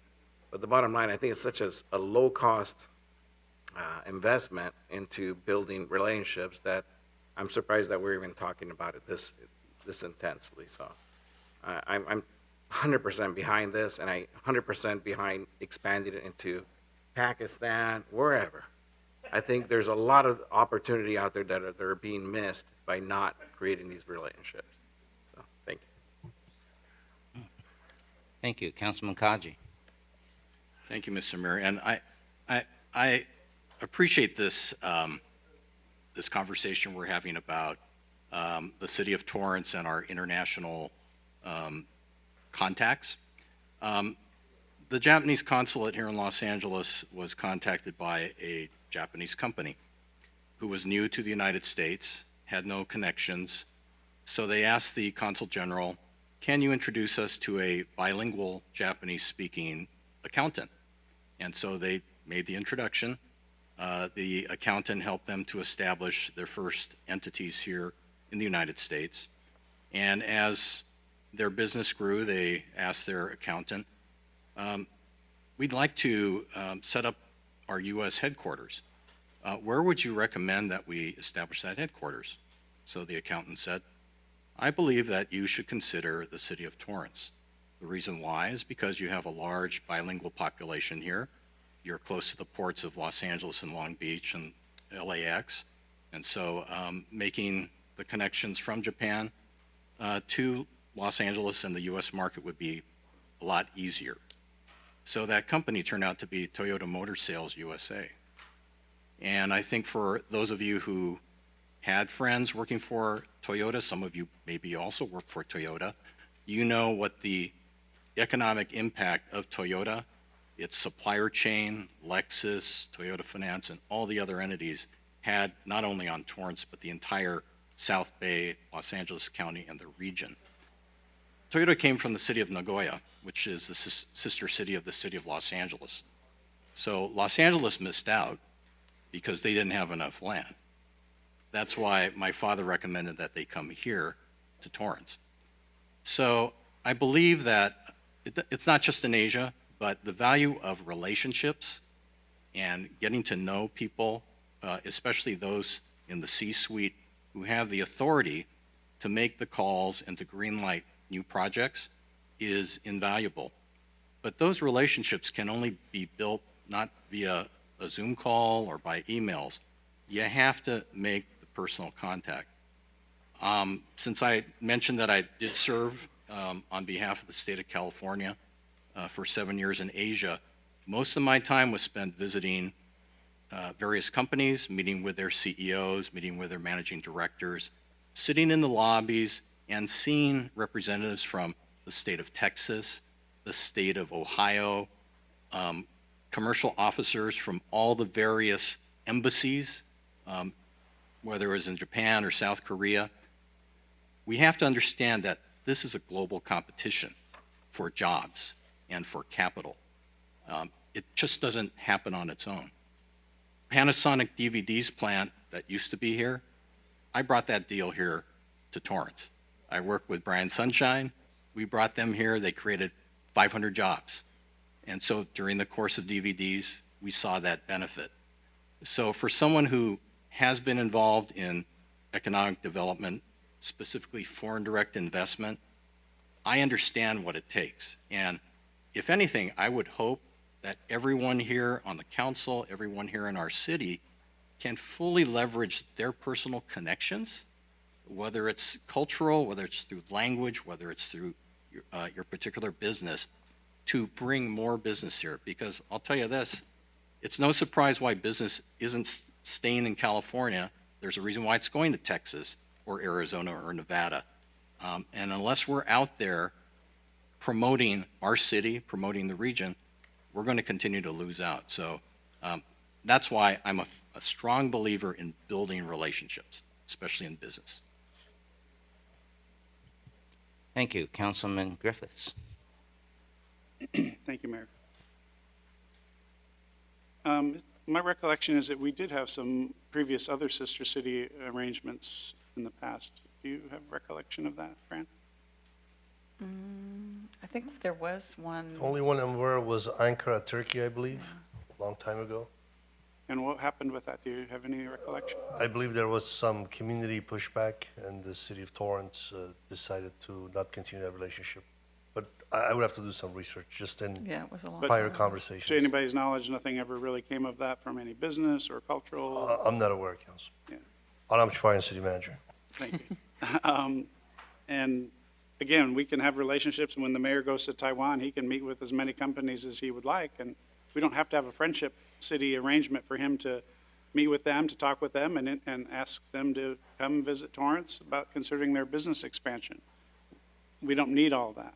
And I'm going to specifically call out Taiwan, and I'm not an expert in international politics and relations, but I'm a little concerned based on some of the things I've heard that there's some issues between Taiwan and China.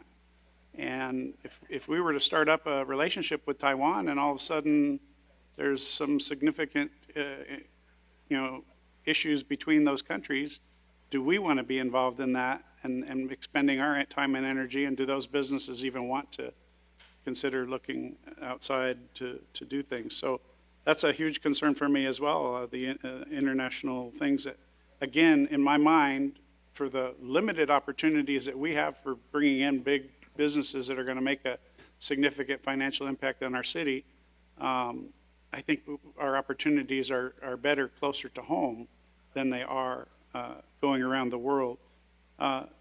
Something else, Ms. Fulton, you probably have some experience in this, and if you do, please share it with me. I'm aware that there are international trade shows that are put on locally as well as in many key cities around the world and the country that we could attend and go to, and other countries are visit those trade shows. And in fact, I even attended one of those trade shows in China when I visited China. And it was amazing to see the business interaction through all the different businesses that were present there at the trade shows and the different countries that were there, to see how they can get together and try to exchange business opportunities without having friendship cities and things like that. So in my mind, there's a million ways that we could potentially bring business from outside, but I still think the easier pickings are locally. And again, I'll make the statement one more time, is that if in fact a business city or a business did decide to come here as a result of a friendship city, I would be the first one to say, hey, I'm a proponent, you've proved me wrong. But until, I honestly, I just feel because there hasn't been any success proven to me that this will work, I would rather err on the side and let our staff and our money focus on areas that I think we need to higher prioritize than international business. Thank you. Councilman Sheikh. Thank you, Mayor. First of all, Councilman Matucci, there is no intensity. We're just speaking our mind. I like your ideas. The goal, both of us basically wanted to have the well-being for our city. It's just an open forum. Couple things. Number one, I think the great example, Councilman Kaji, you gave us, Toyota. They came here, but they left. 5.5 years, we had vacant land. We should focus more on retaining businesses here with whatever we can do at the city level, at the state level, because once you lose the small and big businesses, it takes triple the amount of energy and time to bring similar to that. So all I'm saying is that focus on one city now and focus and help the existing businesses, the small businesses, the businesses that we have here. I'm not opposed to bringing more businesses here, but I'm saying is that right now we need to focus and help and retain our existing businesses. We should try and see how does that work with one of the cities. I support that. But having 3, 4, does this mean we're going to have 4 trips or 3 trips each year from different companies? I mean, it's a lot of resource our city has to spend, a lot of time, energy. Right now, the indicators are different. It's not the proper time to spend our energy and resources for other areas. We need to bring businesses that are close to our home. We need to retain, help our existing businesses. That's all I'm saying. And both our goal is the same, the well-being of Torrance. There's no intensity. Thank you. Thank you, Councilman Sheikh. I guess I'll just repeat, it's not, the intention here is not either or. I think, yes, we definitely want to retain companies like American Honda, very big business in the city of Torrance, and of course, all the business, Torrance Memorial, Providence Little Company of America. We need to continue to nurture those and any other business. So there's really not a either or. It's like we're just welcoming the opportunity, and in this particular time, Hwasong is actually probably going to be at best probably around October timeframe. We just thought that since I will be taking a trip and it's not costing the city any money, that it's an opportunity, and there's no cost with getting one step further, but there's a lot of potential gains coming back. So I just thought I'd make that clear to you. Anyone else from the council? If not, we'll take it to the public. James Henry.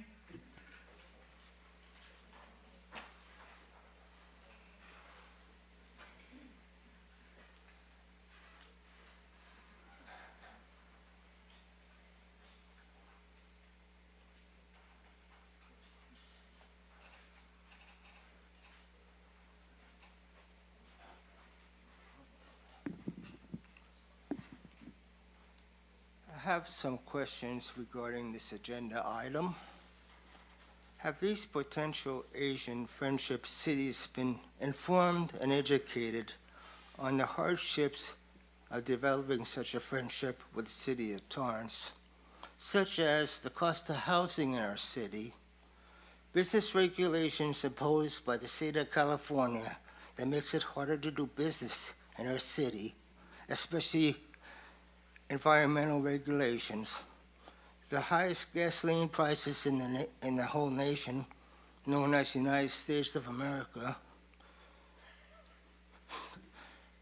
rising national gas prices by SoCal Gas that infringes on profit margins. Have these potential Asian friendship cities been informed of these matters before entering in any agreement with the city? I got one last question.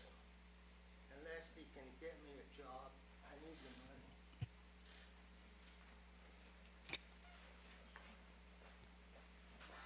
money. Maureen O'Donnell.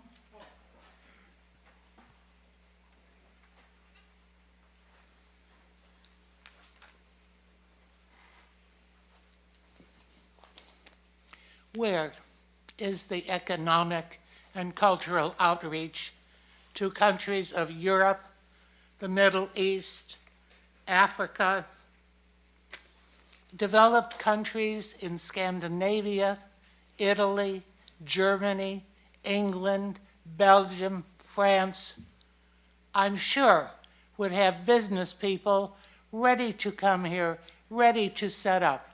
What I see here, and I have degrees in Far Eastern history, but what I see here is blatant favoritism among a select little group of East Asian countries, Taiwan, Japan, South Korea. This is a culturally diverse country. We need culturally diverse businesses, not favoritism in one section. Thank you.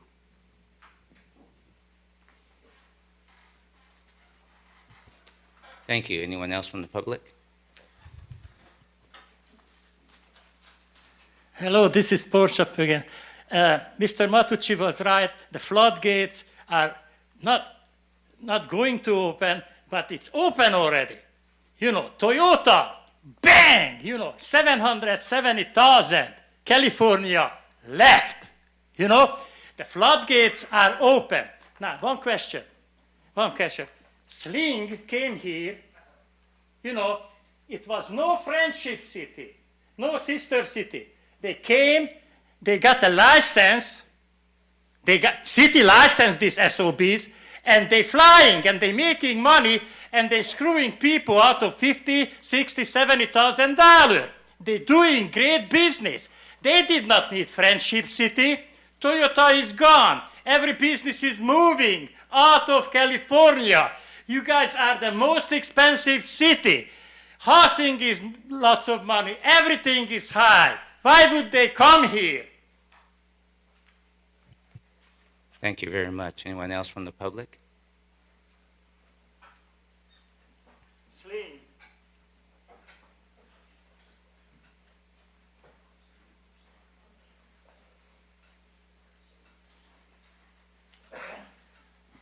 Hi. I find myself agreeing with people that I don't usually agree with. I want to thank you, Councilman Sheikh. And I do agree with you, Gervis, a lot. I would say if our city was in financial order, fine, reach out to whoever you want. But you're going for all these cities in a certain region. And I agree with Ms. Councilwoman O'Donnell there. Maybe have one from one region, one from another region, one from another region. Now,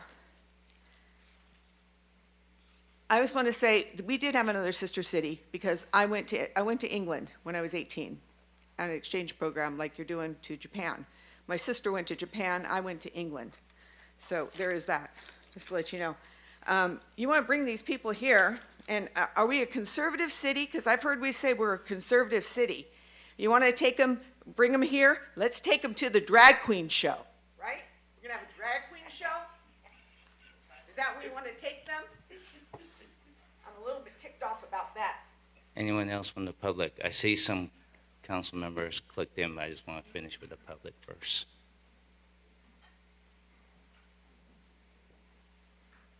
Okay, I want to make a comment here before I call you Councwoman Kalani. So I think sometimes these opportunities comes just like business.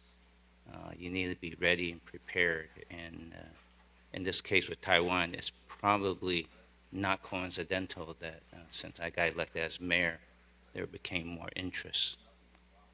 And a few months ago, I actually had the opportunity to go to an event that former Councilwoman Ashcraft invited me. I think Councilman Griffith was there. And I actually met council representatives from Qatar, actually the Consul General from Qatar.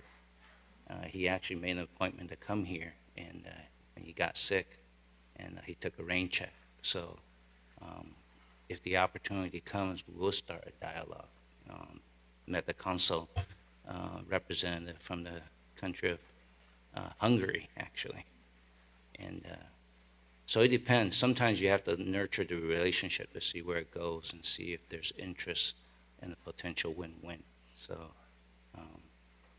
so these are the ones that we've made some progress, and that's why we're bringing it before the council today. Because we looked at it, talked with staff, and we couldn't find any downside. We didn't see an issue with throughput, and and we're really looking to always to grow our business and our footprint in the city of Torrance. With that, Councilwoman Kalani. Thank you, Mayor. First of all, I do want to be supportive of bringing business to the city of Torrance. I looked through the material that was provided, and I'm going to assume that this is the way these people submitted their applications. Is that correct? And there was like a presentation that we had talked about, a formal application. They completed that? And how was it reviewed?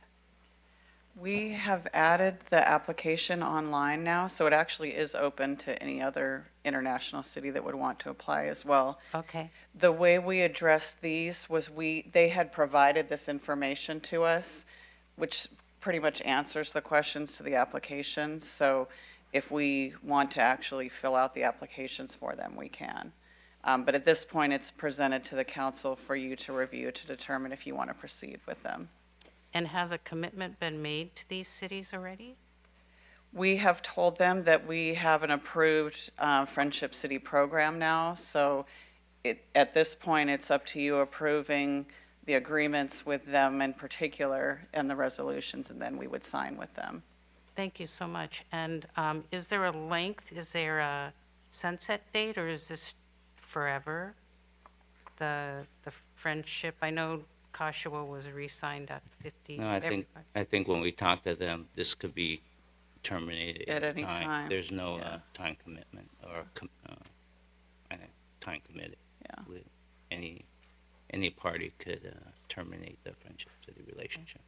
And from what you just said, and thank you so much, it's my understanding this is online, so any city, anywhere in the world could go online, apply, or any of us could be in contact with. Right, anyone from the community, if they wanted to propose a city, could go on and submit the application. Okay, all right, thank you. And it would come before us. I would say if you're looking for who is sponsored from that, it's in the council for these three cities, that would be the sponsor applicant, if you will. Okay, thank you. Councilwoman Lewis. Thank you, Mayor. Just to clarify what you just said, would any business need necessarily a sponsor? Wouldn't the city in its entirety be sponsoring the relationship building between the two? We wouldn't necessarily need a sponsor, correct? I think if you're asking, I think this is the Friendship City, that signing an MOU, which is like a little bit more commitment as opposed to no commitment. Okay. If a business wants to come in, this is just normal business, just like Councilman Shaker. Yeah, we open a business. This is just international from a city-city relationship. It just shows a little bit more Yeah, I'm familiar intentionality. I'm familiar with the terms, but you said sponsorship, like if you got an application, you would be the sponsor. Right, like, right. I'm thinking the whole entire. Yeah, that's sponsor, how we right? set up the application, that there's like a point person that's Okay, proposing, and they would be the coordinator. So my thoughts on this, and maybe I'm not understanding it correctly, so I'm going to put it in more domestic terms. So for me, I know we've had a couple of discussions. We would love to have an Apple store come to Torrance. I'm still holding out for my 5-star Michelin-rated steakhouse to come to Torrance. Okay, I need it faster. I want Portos in Torrance, right? So in order to get those businesses, it's us casting a net to them saying, come to Torrance, come see what we have to offer, and establishing a relationship like you would with any other business, except this is on an international level. So adopting these cities would not necessarily obligate us to do anything except explore a mutually beneficial relationship. Am I understanding that correctly? Yes, that's correct. Okay. And I still want the We're working on other, it. the Yeah. other two and a couple of more. And so what we're doing from this, my understanding, is we're starting to implement what we agreed to back on November 8th, is casting out the net worldwide to say, come to Torrance, look what we can offer you, bring your business here, you know, and start to grow it from that. And my thought process is, once we start to build those relationships, it will help, to Council Member Shake's point, our local businesses. So that's more businesses for our local businesses, more growth for everyone. So that's the way that I am taking this agenda item, is we're just saying, hey, come check us out. That we're not casting trips, we're not doing anything remotely close to what we did for Cashua, which was lovely, but this is more of a cast the international business net, correct? Yep. Thank you. Thank you.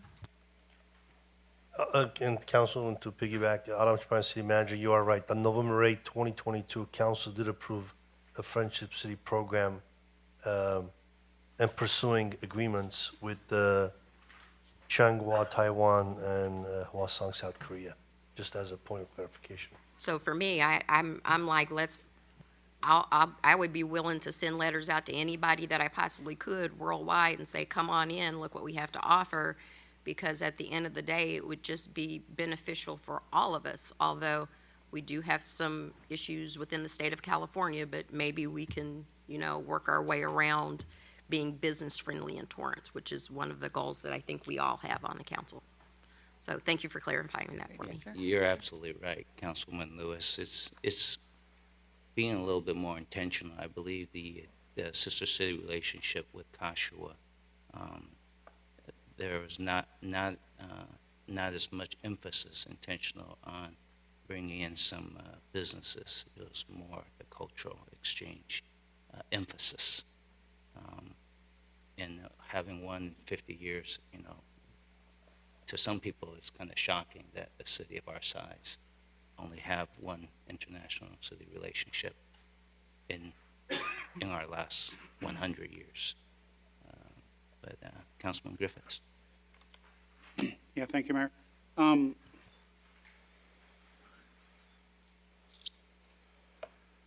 of the things I wanted to point out is that these, I believe, and I didn't verify the third city, but certainly the first two cities are, and even our sister city Cashua, are all much larger than Torrance. And they have probably much bigger budgets, much more staff available, and those types of things. And so that puts us further, in my opinion, at a disadvantage to try to be able to run around the globe creating these types of relationships. What I haven't heard here tonight is any reason why we can't go after this business without having a friendship city. And so I still believe that if there is some international business that's interested in coming to us, that we could do that without a friendship city. And if there was such a city or country that was willing to bring their business here, I'd be more than happy to say, hey, we appreciate your willingness to bring your business here, and let's establish a more formal relationship, and let's set up as a sister city or a friendship city relationship. But I just, again, I think everyone's downplaying the amount of effort that staff has to put into this and the limited amount of staff that we have for doing economic development, and that, in my strong opinion, that effort should be focused on getting the easy, low-hanging fruit here locally than trying to convince a business in a whole nother world, or halfway around the globe, to come here. And to have two cities in the same country is even further redundant to me. So I cannot support this program at this time. Thank you. Thank you. Oh, okay. You clicked it. Okay. How does the council want to proceed? I move that we go with the recommendation of the city manager that we approve the Friendship Cities recommendations 1 through 4 and adopt resolution. I second.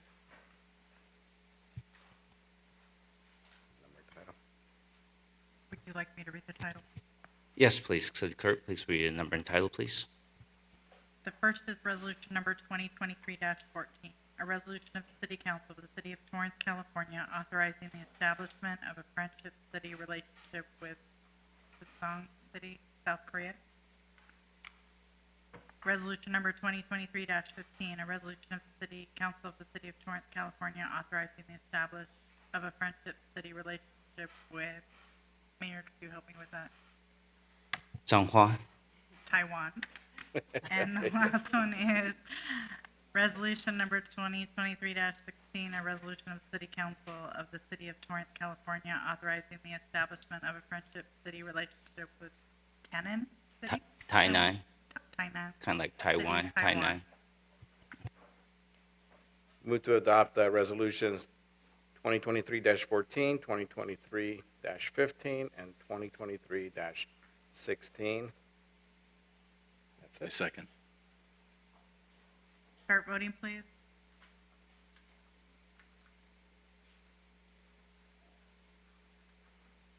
Your Honor, that motion carries with council members Griffith, Kalani, and Shake voting no.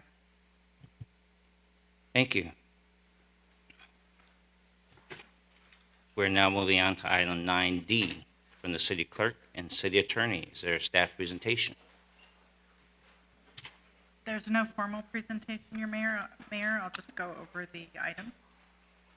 It's the recommendation of the City Clerk and City Attorney that City Council adopt an ordinance amending the Torrance Municipal Code to add a new Article 8 of Chapter 1, Division 1, authorizing the use of electronic and digital signatures for city business in accordance with the California state law, and adopt an electronic and digital signature policy.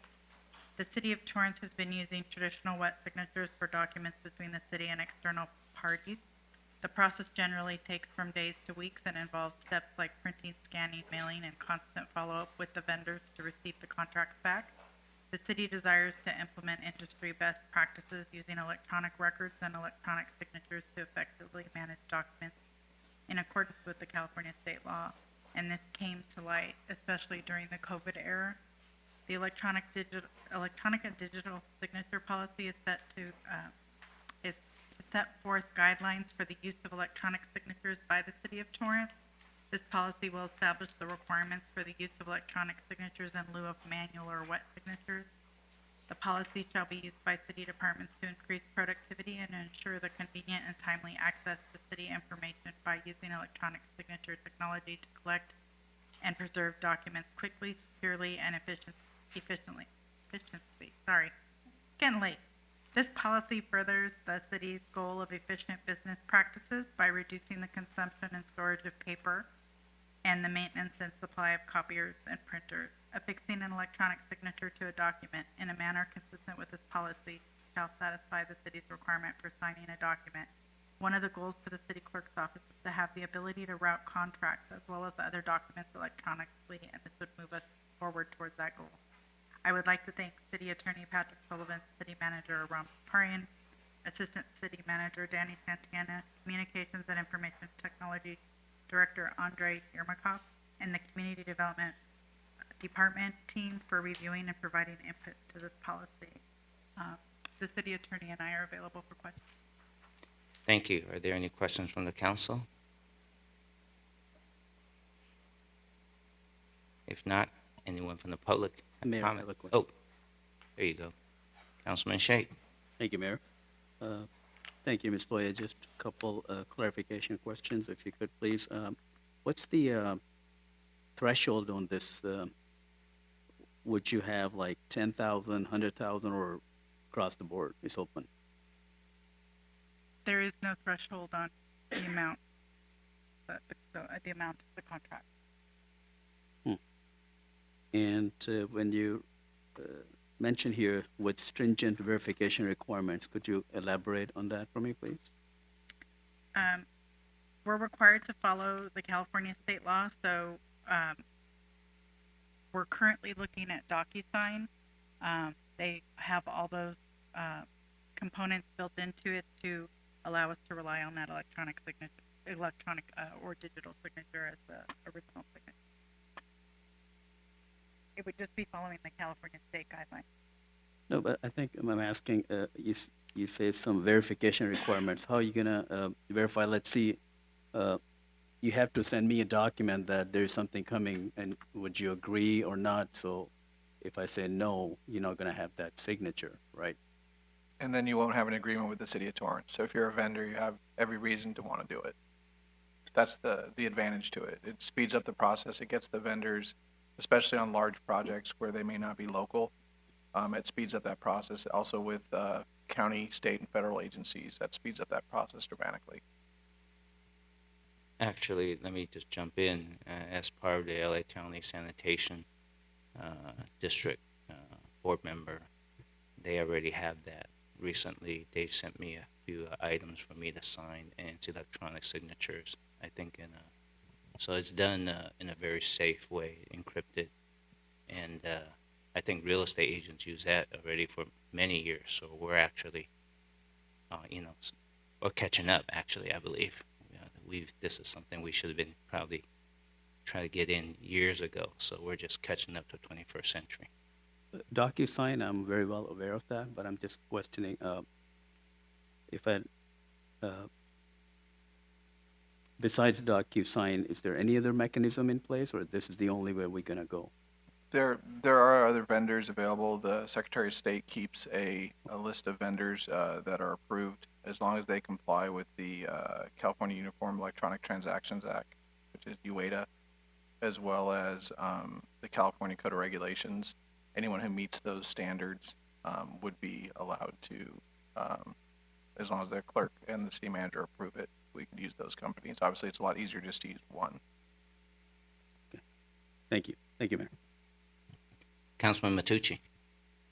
Yeah, I just wanted to say that I think even PDF allows you to do electronic signature, but DocuSign, which we use in our company, actually also gives you where that IP address is at the time that they're signing. So it gives you the actual receipt with a digital signature as to where a pinpoint where that computer was. Yep. So it kind of has a little bit more of an added. Yeah. Thing. So that's the verification. Yeah. Yeah. That's exactly the verification. Thank you. Yep. Pretty cool system. It's also compatible with Laserfish, so it would help us move the documents quickly into Laserfish so they'd be available to the public faster. Was there any comments that you were going to add? Thank you, Your Honor. Danny Santana, Assistant City Manager. Councilman Sheikh, just for clarification, the action or the contract would still be approved by your honorable body or the city manager, depending on the contract amount. This is merely the verification of the signatures from an electronic means. Kind of like you see the in basket that I pick up every day and sign. Yep, you summed it all. That's exactly what I was asking. Thank you. Anyone else from the council? If not, let's go to the public. Any comments from the public?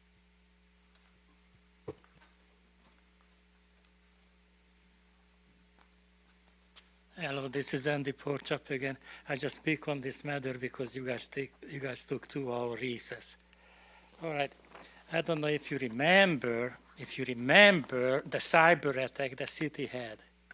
Do you remember or not? Because that was a lucky thing, because Leroy Jackson said the insurance company paid for that. But our libraries and everything was disrupted, and it could have been bigger damage. You know what I mean? So people think that city of Torrance is a rich city. And they might go for this, electronic signature, and they do some BS, you know what I mean? So I think the old-fashioned ways, just like we make babies the old-fashioned ways, we should have the signature the old-fashioned ways. That's very safe. Thank you. Anyone else from the public? If not, we'll take action up here. City Clerk, do we need a number and title?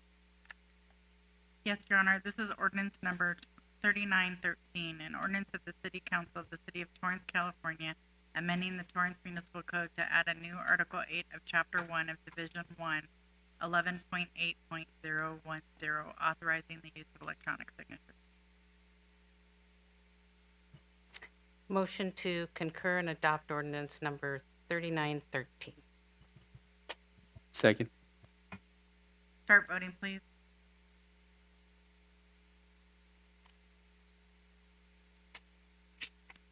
Councilmember Shea? Thank you. Your Honor, that motion carried unanimously. Thank you. We're now moving on to item 9E from the city manager. Is there a staff presentation? Good evening, Honorable Mayor and City Council. Jamie Lay, City Manager's Office. Item 9E is a recommendation of the City Manager that City Council adopt a resolution amending Resolution Number 2023-06, modifying the wages, hours, and working conditions for police trainee, which adjusts the salary to $7,280 to match Step 1 of the police officer salary grade. Staff is available for questions. Thank you. Do you have comments and questions from the council?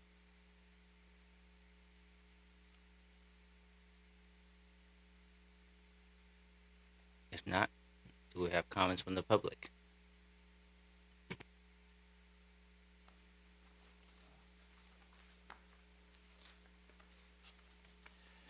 I'm just speaking because the 2-hour recess. I know the police should be paid well, so they don't go and do some odd jobs on the side, so they can actually afford to live in the city. Because I know sergeants who live in Corona because they cannot afford to live here in Torrance, and they come to work very tired. So anyway, this is all good, but what I just don't understand, are these the trainees? So these are not actually police officers yet, or are they? Because, I wish I get a job to train for $84,000 a year, just to train. I don't know if these are sworn officers or trainees. So, but just say yes, I mean, at least they can rent an apartment in the city, they don't have to travel 3. Do we have anyone else from the public who has a real comment?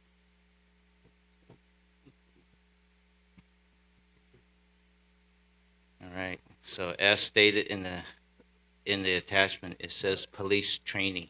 Okay.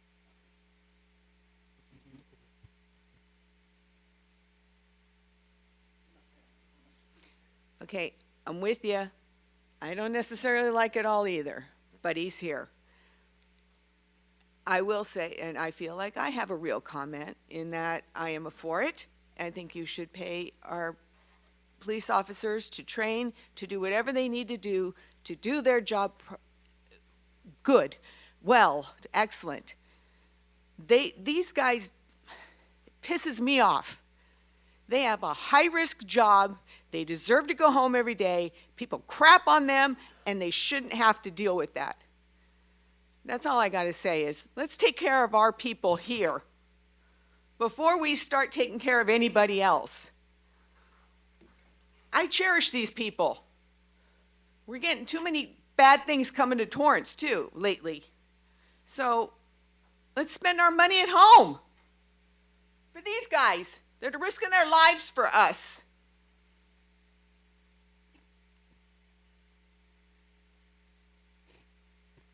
Thank you. Anyone else from the public? If not, can I get a number and title?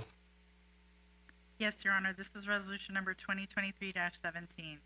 A resolution of the City Council of the City of Torrance, California, amending resolution number 2023-06, setting forth changes regarding the hours, wages, and working conditions for police trainee and fire recruit effective November 20, 2022.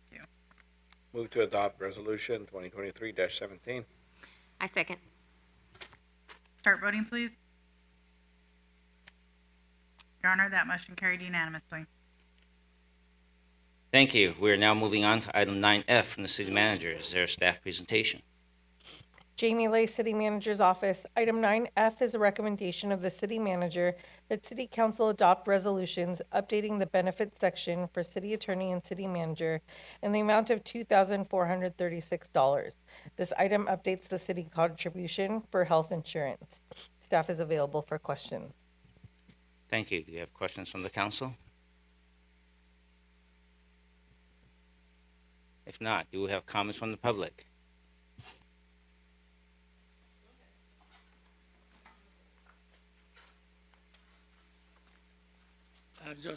I don't know if you skipped 9E, but, more money for the attorney, more money for the Adam Shaparian. Especially, I heard that the Redondo Beach City Council meeting, our city attorney gave advice to those two crooks, because the dude moved into Torrance now, that city council member Redondo Horvat, he moved to Torrance and he was still council member in Redondo. And I heard it, I don't know if it's true, the city manager told them how to get away from suing them or, getting away, actually be a council member in the city. So Mr. Patrick Sullivan is a very good attorney and he has a big workload, including Redondo Beach.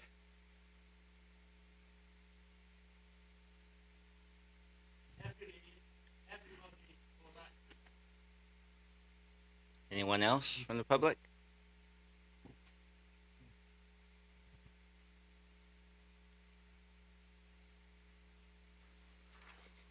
This is going to tie in with my orals that I'm going to make later. I don't mind you modifying the wages for our city attorney, our city manager, but I want them to do their job. There's no way. This pisses me off. You guys got to figure out some way, legally, whatever, to trespass those BLM people that come in here every time and disrupt the meeting.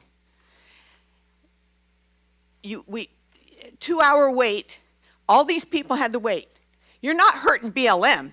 You're hurting your city. You're hurting us by not being proactive. Pay them what you want, but let's get some bang for our buck. Trespass them. Do something. Maybe limit the first orals to city people only, people who live in our city. Make them wait till 12 o'clock midnight if they got something to say.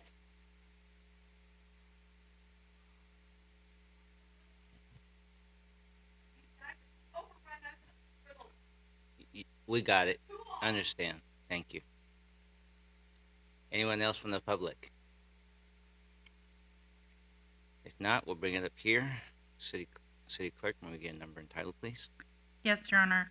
The first is resolution number 2023-18, a resolution of the City Council of the City of Torrance, California, amending resolution number 2018-109, setting forth changes regarding the hours, wages, and working conditions for city attorney effective January 1, 2023. The second is resolution number 2023-19, a resolution of the City Council of the City of Torrance, California, amending resolution number 2020-97, setting forth changes regarding the hours, wages, and working conditions for city manager effective January 1, 2023. Motion to concur and adopt resolutions number 2023-18 and 2023-19. Second. Start voting, please. Your Honor, that motion carried unanimously. Super. We're now moving on to item 10.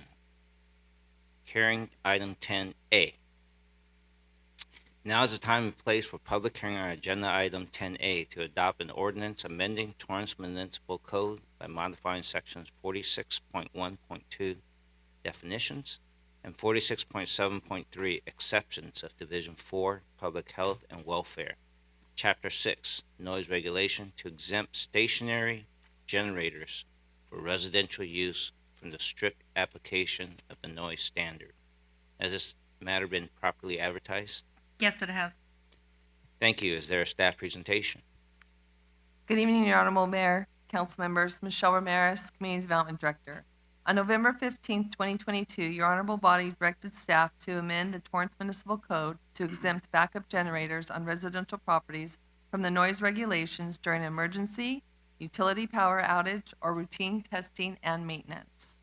Currently, an emergency backup generator must meet the city's noise regulations as established by the Torrance Municipal Code, Section 46.7.2, noise limits. A map showing the various noise limits throughout the city is included in Attachment B of the staff report. The city's noise regulations do not address or exempt residential emergency backup generators. To support the community's need for readily available emergency power during unexpected disasters or scheduled power outage by a utility provider, it is being recommended that the Torrance Municipal Code be amended to exempt stationary generators installed on residential properties from the strict application of the city's noise regulations. Additionally, the amendment exempts routine testing of these stationary generators to ensure they are ready and for safe operation when needed. A definition of routine testing has been included and limits the frequency of testing to the manufacturer's recommendation or no more than once a week for a period longer than 30 minutes and only between the hours of 10 a.m. and 4 p.m. Monday through Friday. Lastly, the amendment defines an emergency or utility power outage as any city, county, or state declared emergency or interruption of utility power due to utility shutoff measures or due to damage of utility infrastructures or any event deemed to be an emergency by city officials to preserve and protect life and property. That concludes staff's presentation. If any members of your honorable body have questions, I'd be happy to answer them at this time. Thank you. Councilman Griffiths. Yes, thank you, Mayor, and thank you, Ms. Ramirez, for your report.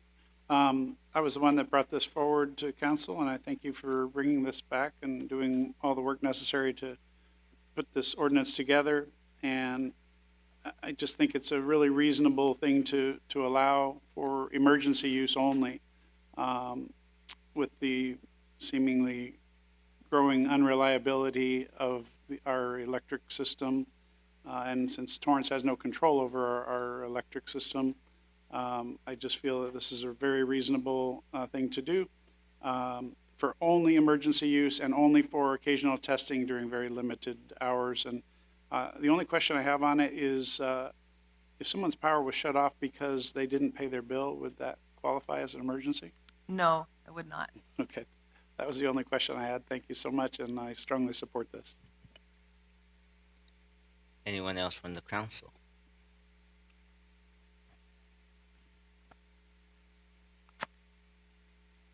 If not, are there any members from the public who wish to be heard? You get 2 minutes. Hello, Andy Porchap again. Remember 2 hour recess. I'm very happy this thing come up, the noise, the noise. And noise bothers me because I'm home, try to enjoy my property, in peace and quiet. And it's, I don't know how many people has emergency generators, but I don't want to say what my friends used to say, that in emergency or earthquake or whatever, just go there and get it. You know what I mean? So if it would be a big emergency, I would be happy if my neighbor would have an emergency generator and I could plug in my refrigerator or whatever. You know what I mean? So I don't think why this would be a problem to anybody if, like, there is no electricity and the neighbor has a generator, So I would be very happy. If I would know that, I would be very friendly with my neighbors, because, as you know, all my neighbors hate me, but I would be very friendly with them. And, I would say, hey, Joe, can I plug in a cord? You know what I mean? My food is rotting, I'm already starving, So I'm for this one. You know what I mean? Emergency, get the generators going. Noisy or not noisy, let them run. If no emergency, that's a different thing, So then don't run it, only in emergency. I'm for it, and, please vote yes on this. I know it's going to be hard. You never ever vote yes on things, but make an exemption this time. Thank you. Anyone else from the public wish to make comment?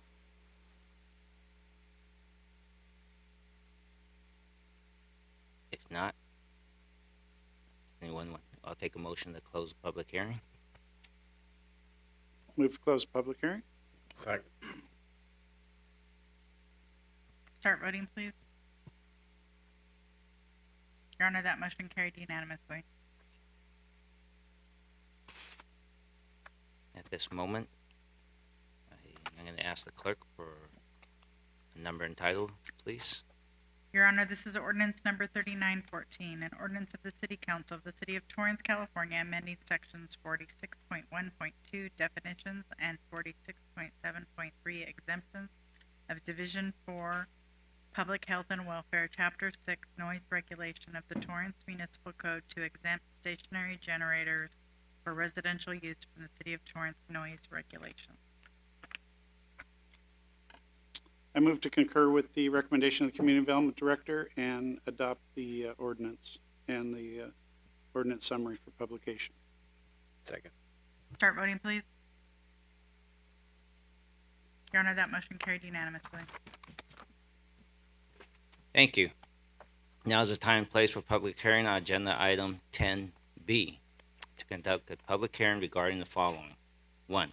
Consider replacing expired franchise ordinance 3725 with franchise ordinance number 3915 for a franchise with Phillips 66 Company for a 10-year term with a 2 10-year options to extend, and determine the project is categorically exempt from environmental review pursuant to section 15301 existing facilities of the guidelines implementing the California Environmental Quality Act, and 3, approve an ordinance summary for publication. Has this matter been properly advertised? Yes, Your Honor, it has. Is there a staff presentation? Good evening. I'm Greg Loden with the Community Development Department. This franchise covers several pipelines in various parts of the city as shown on Exhibit A of the proposed ordinance. The applicant originally requested an extension to the previously approved pipeline ordinance. However, after staff review of the previous ordinance, we noted several updates that were necessary. As a result, a new pipeline franchise ordinance was drafted. The new ordinance addresses changes in the ownership, the franchise fee, and the index used for the city's annual rate adjustments.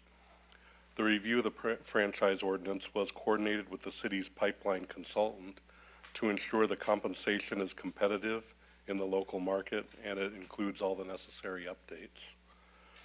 At the January 24th City Council meeting, where the date for tonight's meeting was set, questions regarding safety violations were raised.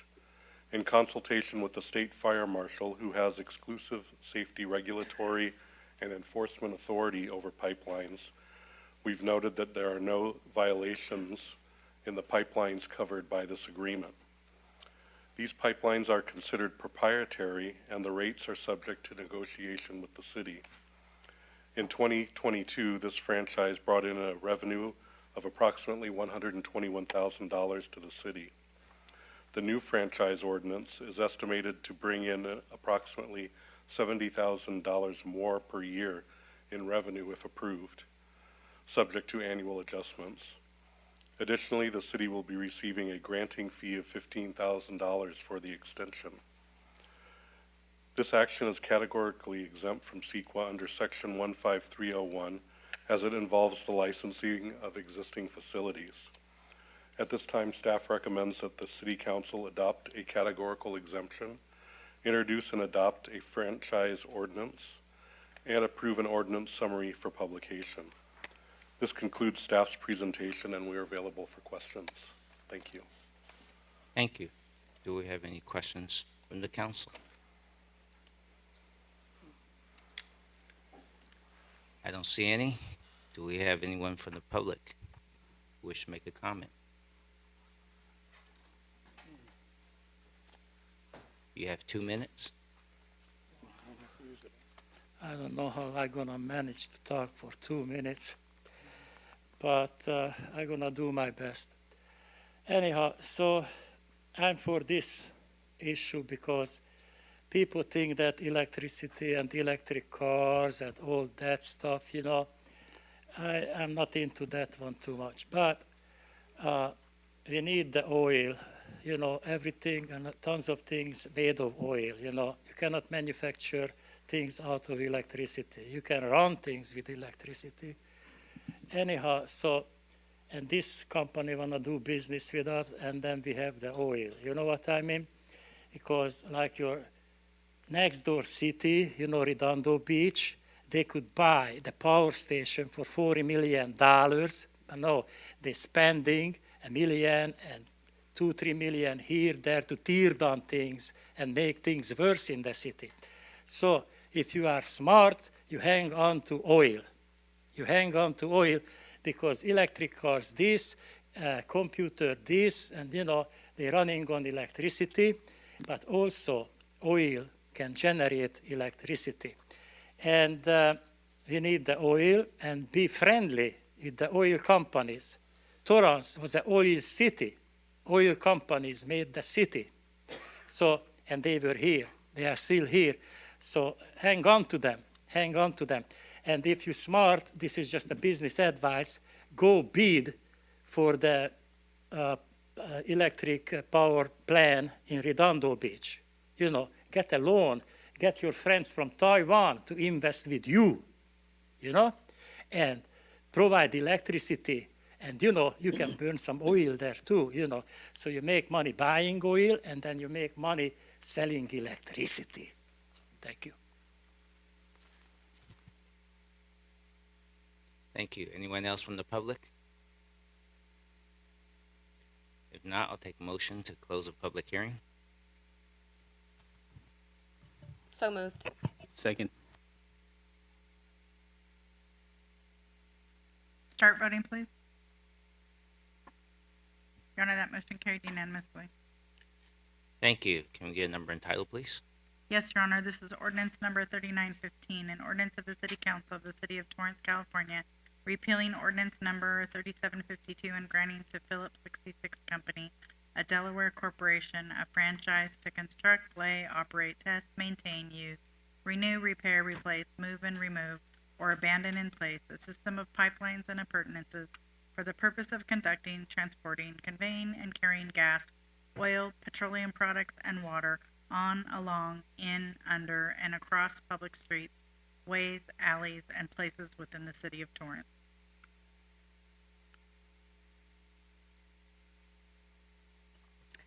Motion to concur and adopt ordinance number 3915. Second. And the summary. Ordinance summary. And approve the ordinance summary as well. Second that.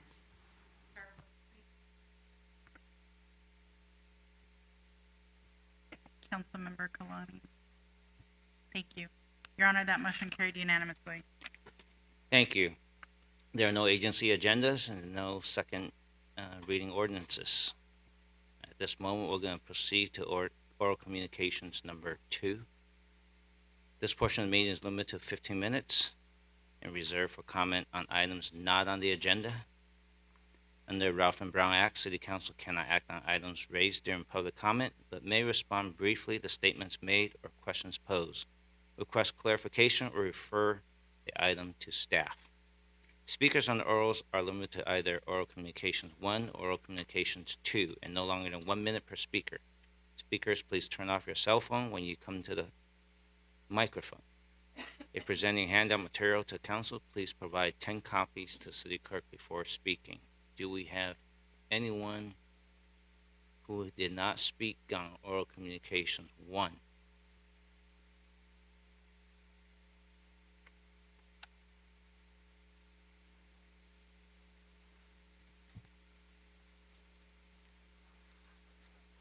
as promised. Okay, back to what I was saying about doing something. Maybe when you guys go to Sacramento, whoever goes to Sacramento, I understand that there is a law that we have to let people in, but maybe a law can be changed, amended, updated, that when you have people constantly disrupting your meetings every single time, there ought to be a way that you get 3 chances. Once you're kicked out 3 times, that's it. You can't come back in, no matter what city you live in. It doesn't matter. There's got to be something we can do. Number 2, because of that, and because you let things go on forever, that mouse really enjoyed that cookie, and now they're back for milk. Our police officers deserve better.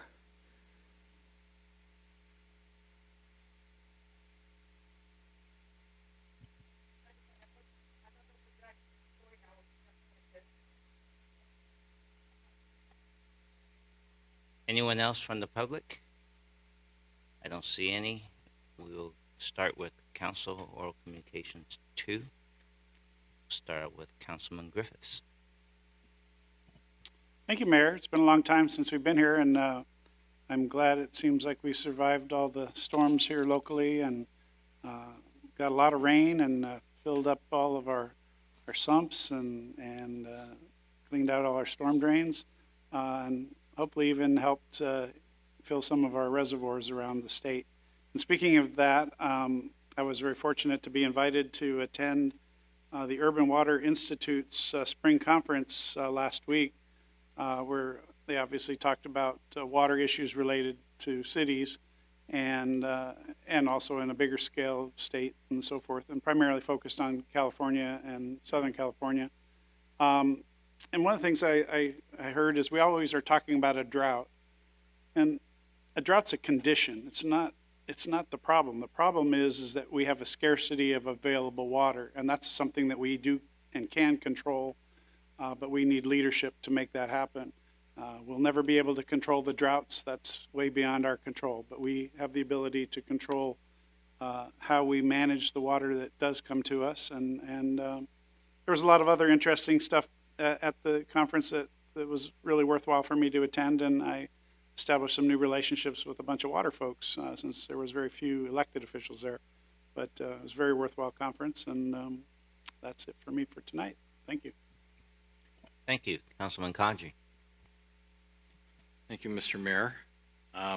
Next week, I'll be visiting North Torrance High School and meeting with the athletic director, Lauren Kamiyama, also one of the former coaches, Bill Peters, and also a lot of the students who are now working out in their renovated weight room.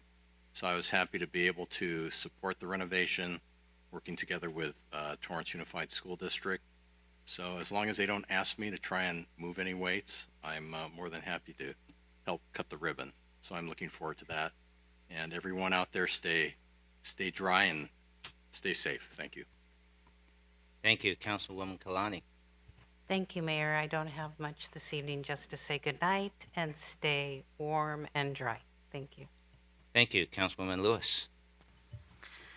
Mayor, as the newest member on the council, I just kind of felt compelled to clarify a public perception that folks may have that we went on a 2-hour recess.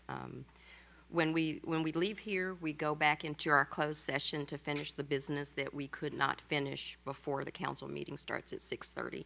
So when you see us leaving, we are still working. Even though we are in a room, it's a closed session. And then we have our city attorney or our city manager to report on things that we do in closed session. So I just wanted to make sure that our residents know that we're just not, Matucci's not entertaining us on 2-hour sessions. We are taking care of city business. Also, stay safe, stay warm, and good night. Thank you. Councilman Matucci. I got nothing tonight, Mayor. Good night, everyone. Councilman Shea. Thank you, Mayor. I just want to thank our Public Works Department, our Torrance Fire Department, Torrance Police Department for the last couple of weeks. They're responding to the emergency calls throughout the city due to the rain, heavy rain. And I think I personally met quite a few neighbors. They were very happy the way they responded to the community needs. And I just wanted to acknowledge them for the job well done. Thank you, sir. Thank you all your help and support for the community. And that's all. Thank you. Thank you. We all agree. Thank you, staff, for coming through when we call these acts of God happen. Many trees fell, and thank goodness we have our city staff jumping on it. I know it's a Herculean task. We really appreciate it. As we conclude the evening's meeting, I want to thank you for your active participation and interest in staying informed. Your involvement continues to help shape Torrance and keep us moving forward. The Social Service Commission will host their annual toiletry drive starting in just over 2 weeks, from March 17th through March 31st. The toiletry drive will help those experiencing homelessness in the city of Torrance. Due to the generosity of community organizations, faith-based organizations, the city's 3290 temporary housing village has received overwhelming donations. This year's drive will benefit Family Promise, 1736 Crisis Center, and Harbor Interfaith Services. All three nonprofit agencies assist those experiencing homelessness. Donation bins will be located in the City Hall lobby, City Hall West Annex, Katie Geiser Civic Center Library, and the Permit Center. In addition, a drive-up event will take place on Saturday, March 25th, from 9 a.m. until noon, in front of the West Annex. The following items are needed for this year's drive: new and unopened full-size shampoo, conditioner, body wash, and bar soap, toothbrushes and toothpaste, deodorant and body wipes, new bath towels, shaving lotion and razors. Anyone with questions can call 310-618-5880 or email, this is all one string, Social Services Commission at torranceca.gov. Thank you again for joining us tonight. We will now recess to closed session.